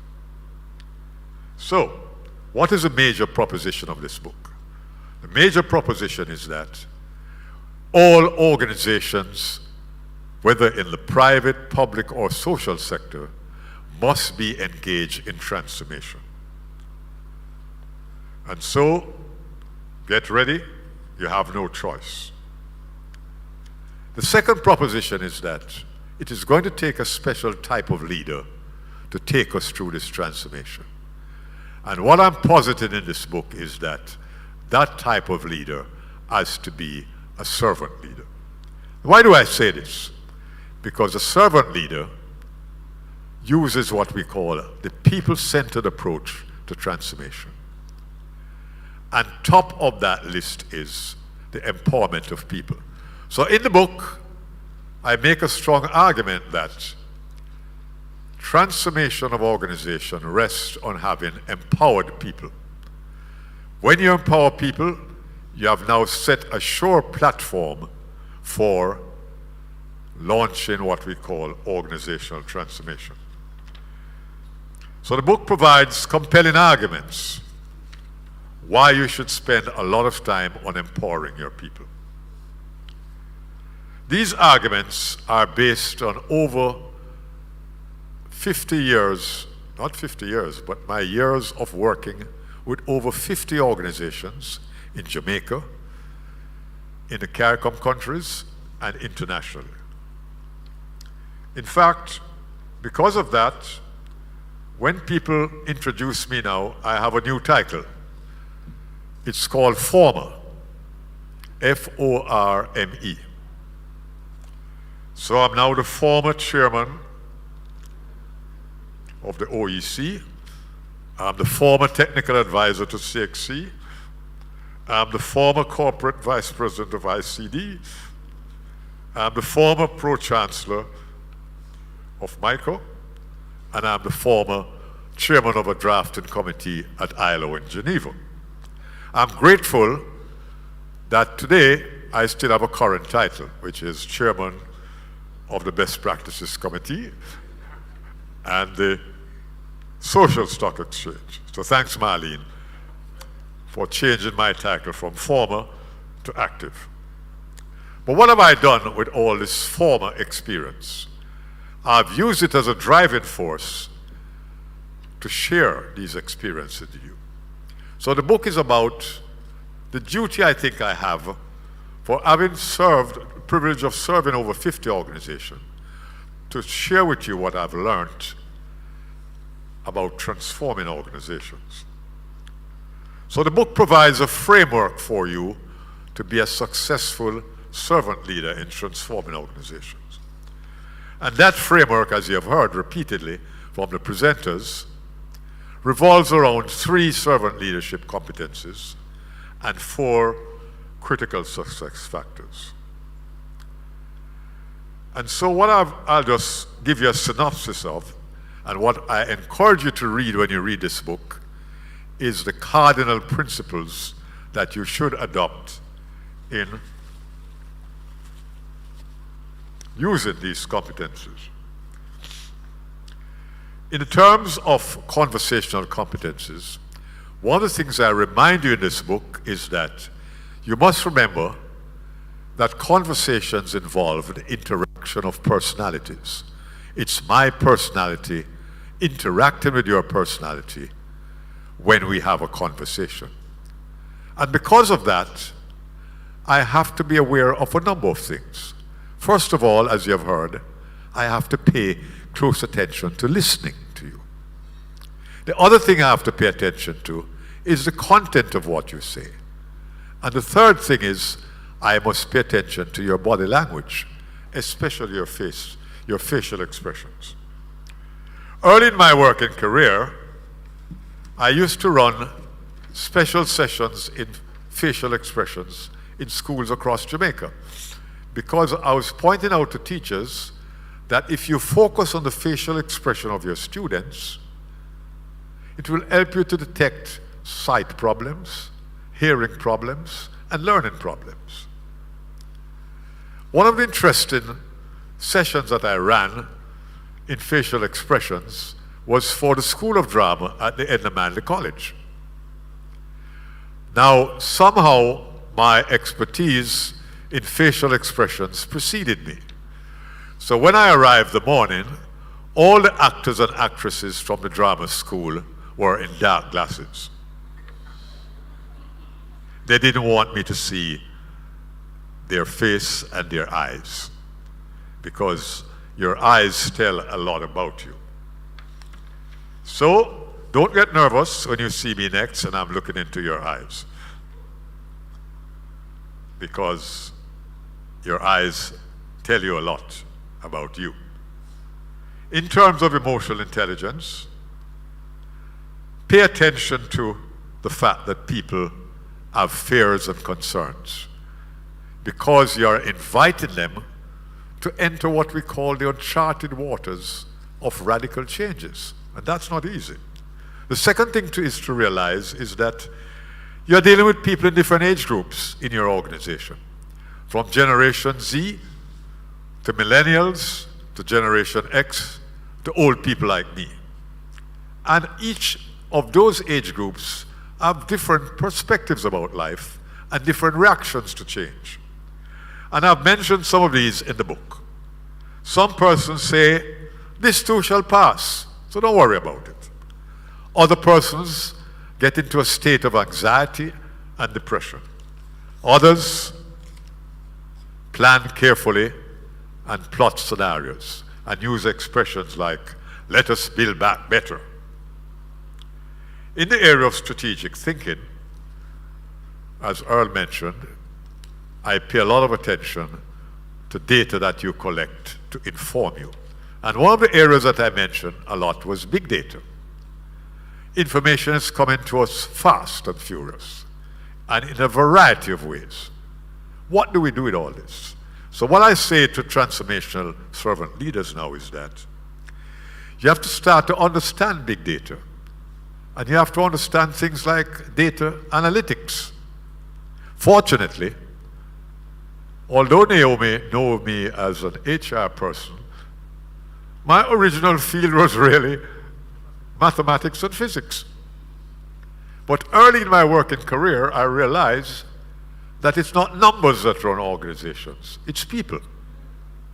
And that's why I shifted to areas like psychometrics and the behavior of people, because that is what really runs companies. So although I run big data with you, the point I was making in the book is that you can leverage big data to get some important outcomes. Important outcomes like improved customer satisfaction, improved profitability. But most importantly, I'm drawing attention to how you can balance between technology and people in your organization. So pay close attention to that chapter that deals with how you can use things like data analytics and big data. So those cardinal principles are extremely important. They think about empowering, risk-taking, financing, and preserving. Now the book is replete with cases, and what I've used cases to do is to bring alive some of the things I'm saying in this kind of theoretical framework. And I've drawn on my work with over 50 organizations to bring these concepts about servant leadership into practice. And so I've written a lot of cases in the book, and I ask you to read. Today, I'm very happy that in the audience, I have some persons from some of those organizations that I serve. And the first person I want to single out in the audience, and I ask you to turn the camera on her, is Irene Walter. Irene, could you stand if you're still here?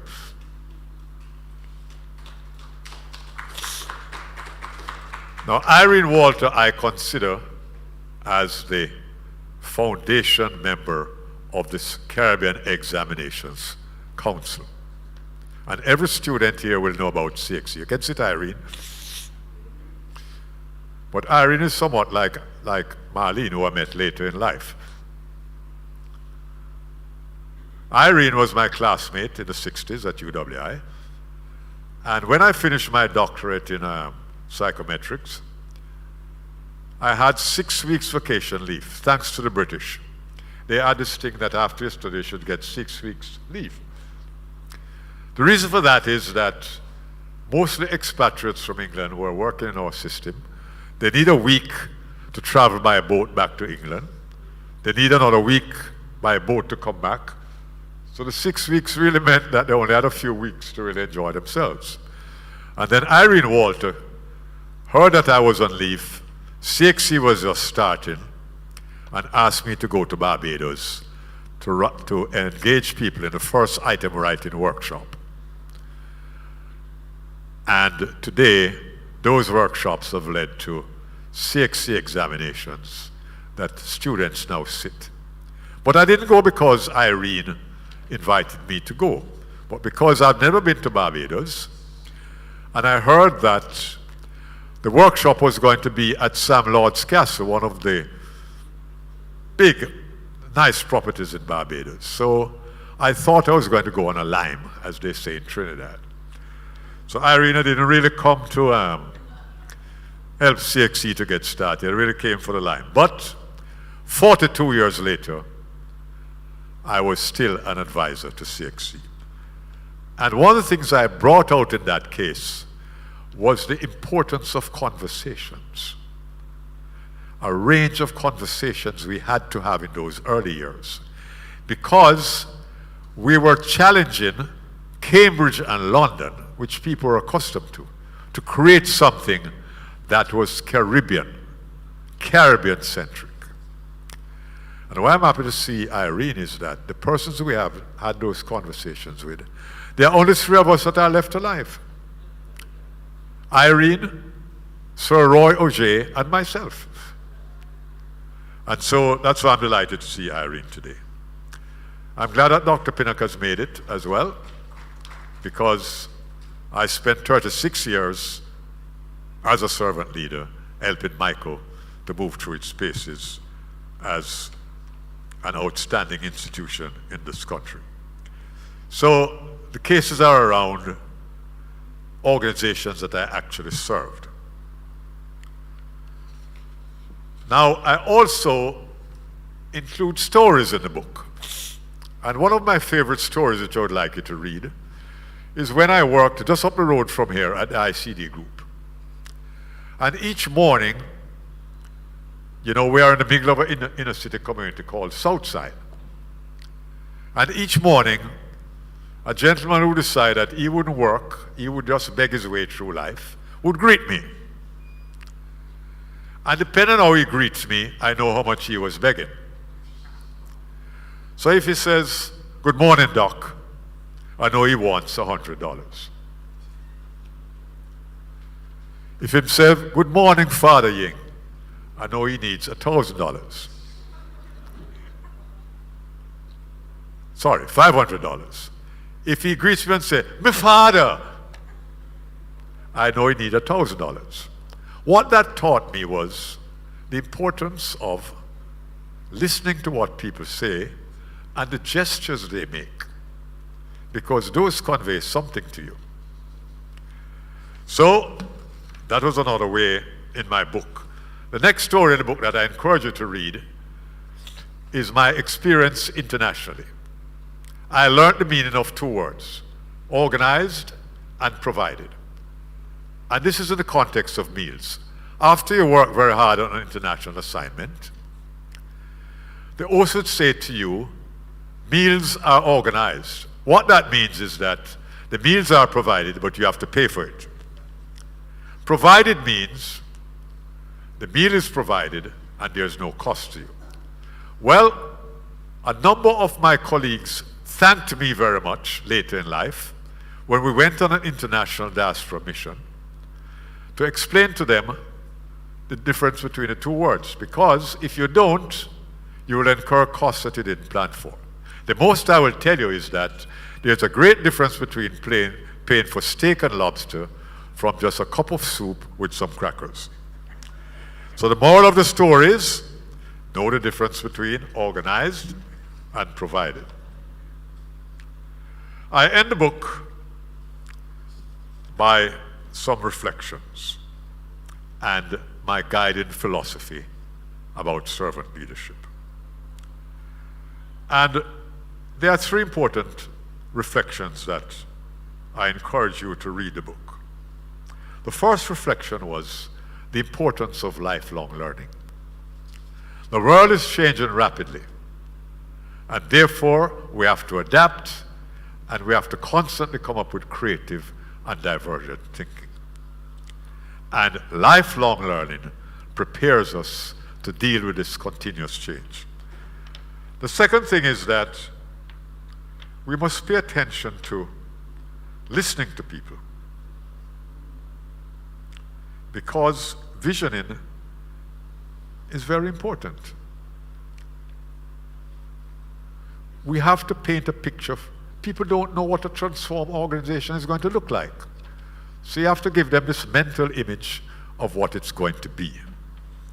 You already heard about trusting, and this is mentioned throughout the book, because I strongly believe, as I've said in the first book, that trust is the most important thing in your organization. If people don't trust you and you don't trust them, you can't transform the organization. And so I emphasize that. And what I say about trust is that you have to bring your authentic self to people. Your authentic self means people must know your strengths, your weaknesses, and also your flaws. The other important thing is that when you make a promise, you must deliver on that promise. What is my guiding philosophy? Which is the last thing I mentioned in the book. My guiding philosophy is centered around a very simple statement. God has blessed each of us with talents. Use that talent or that set of talents to improve the quality of your life, but most importantly, use them to improve the quality of other people's lives. As you read the book, I exhort you to focus on your most important mission as a servant leader, which is to empower people to improve the quality of their lives. Thank you.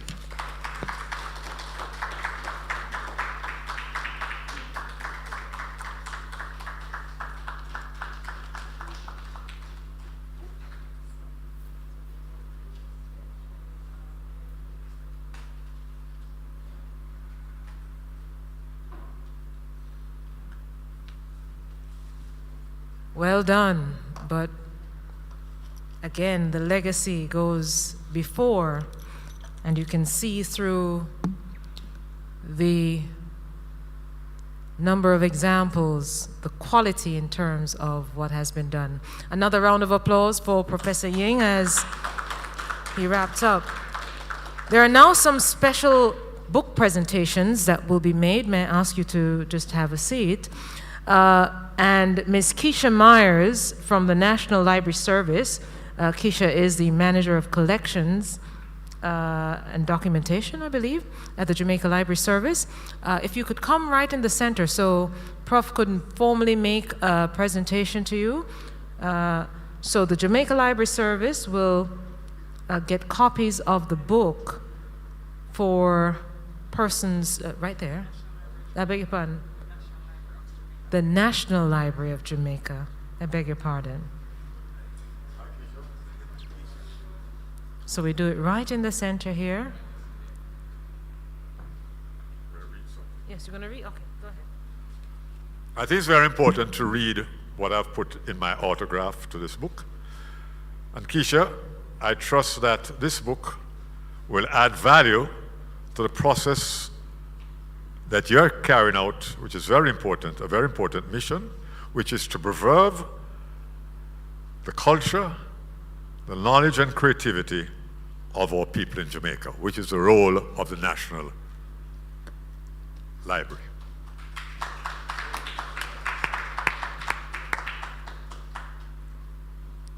Thank you, Prof. And a symbolic hand over there and presentation of Servant Leader in Action, Transformation in Motion.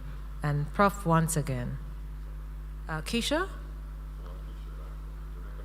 Jamaica Library Service now, I beg your pardon. So this is the National Library. And now the Jamaica Library Service, Ms. Maureen Thompson, the Director General. Pardon me? You can use this one. This is the one.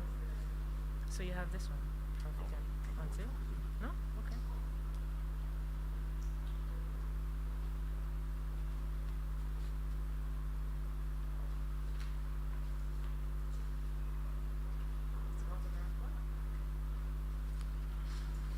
Now, Earl will tell you that Jamaica National launched the book, my book, Shaping a Servant Leader. And one of the things I mentioned in that book is that I went through elementary school without owning a book. And that's why I have such a great regard for the library. Because my only source of a book was the library. And Earl Jarrett's father was my teacher. And he nearly dropped off his chair because the fact that I couldn't afford a book, when I borrowed a book from the library, I memorized it. And so I was reciting a chapter about the earthquake in 1692 in Port Royal. And I was able to recite it with commas, full stop, and colons, and Mr. Jarrett's father nearly dropped out of his seat. And so I said in my first book that because of that experience, I developed what was called a photographic memory, which was of great value and still of great value to me. So that's why it's my pleasure to present. I presented my first book to the Jamaica Library Service, and I now will present a copy of this book by saying that I trust this book will assist the Jamaica Library Service to continue its important mission of informing and inspiring and educating young persons.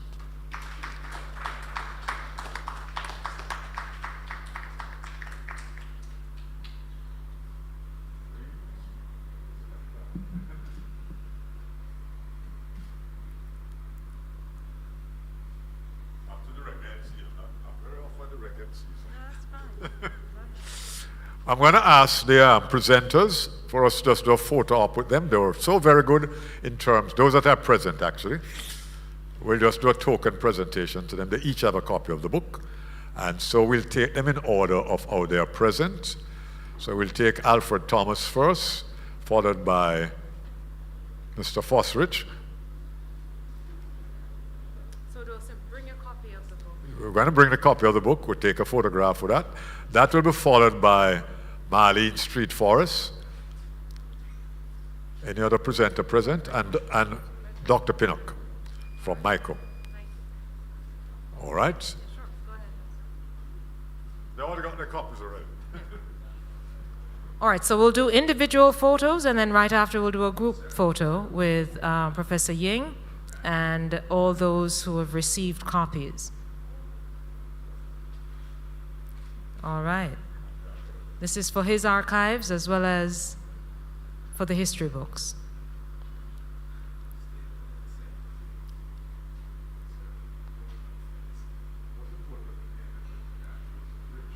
I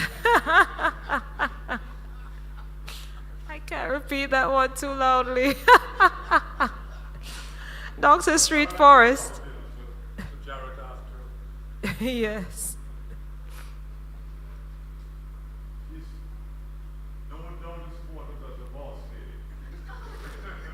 That's $1,000, sir.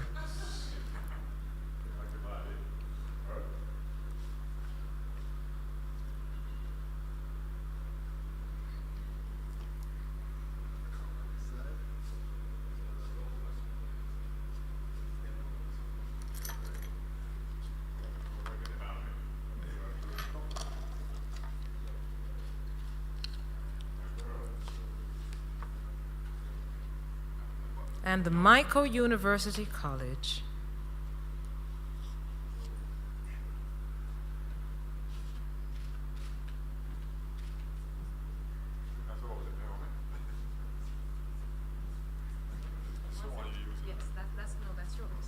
That's yours.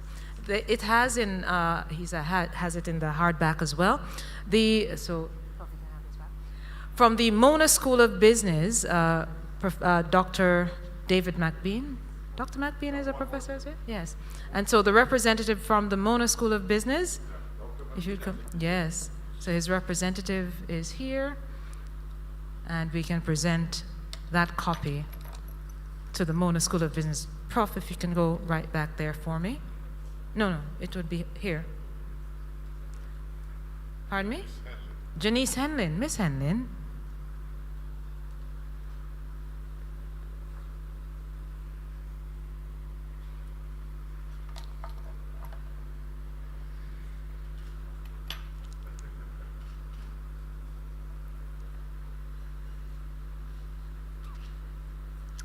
And so now, ladies and gentlemen, Prof, this is yours. This is your copy. Right, there you go.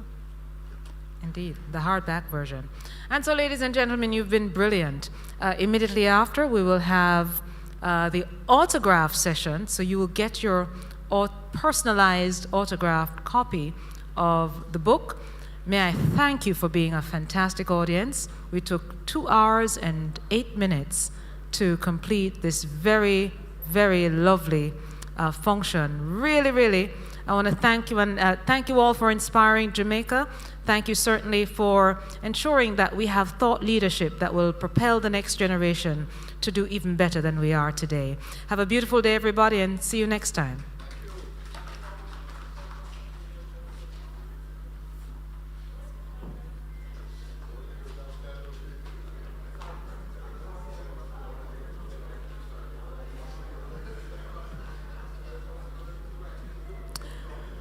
This afternoon we do have refreshments. There is a station to the back of the building, the back of the hall, beg your pardon, and there's a station toward the front as well. So may I encourage you to get some refreshments ahead of your leaving. Good afternoon, everybody.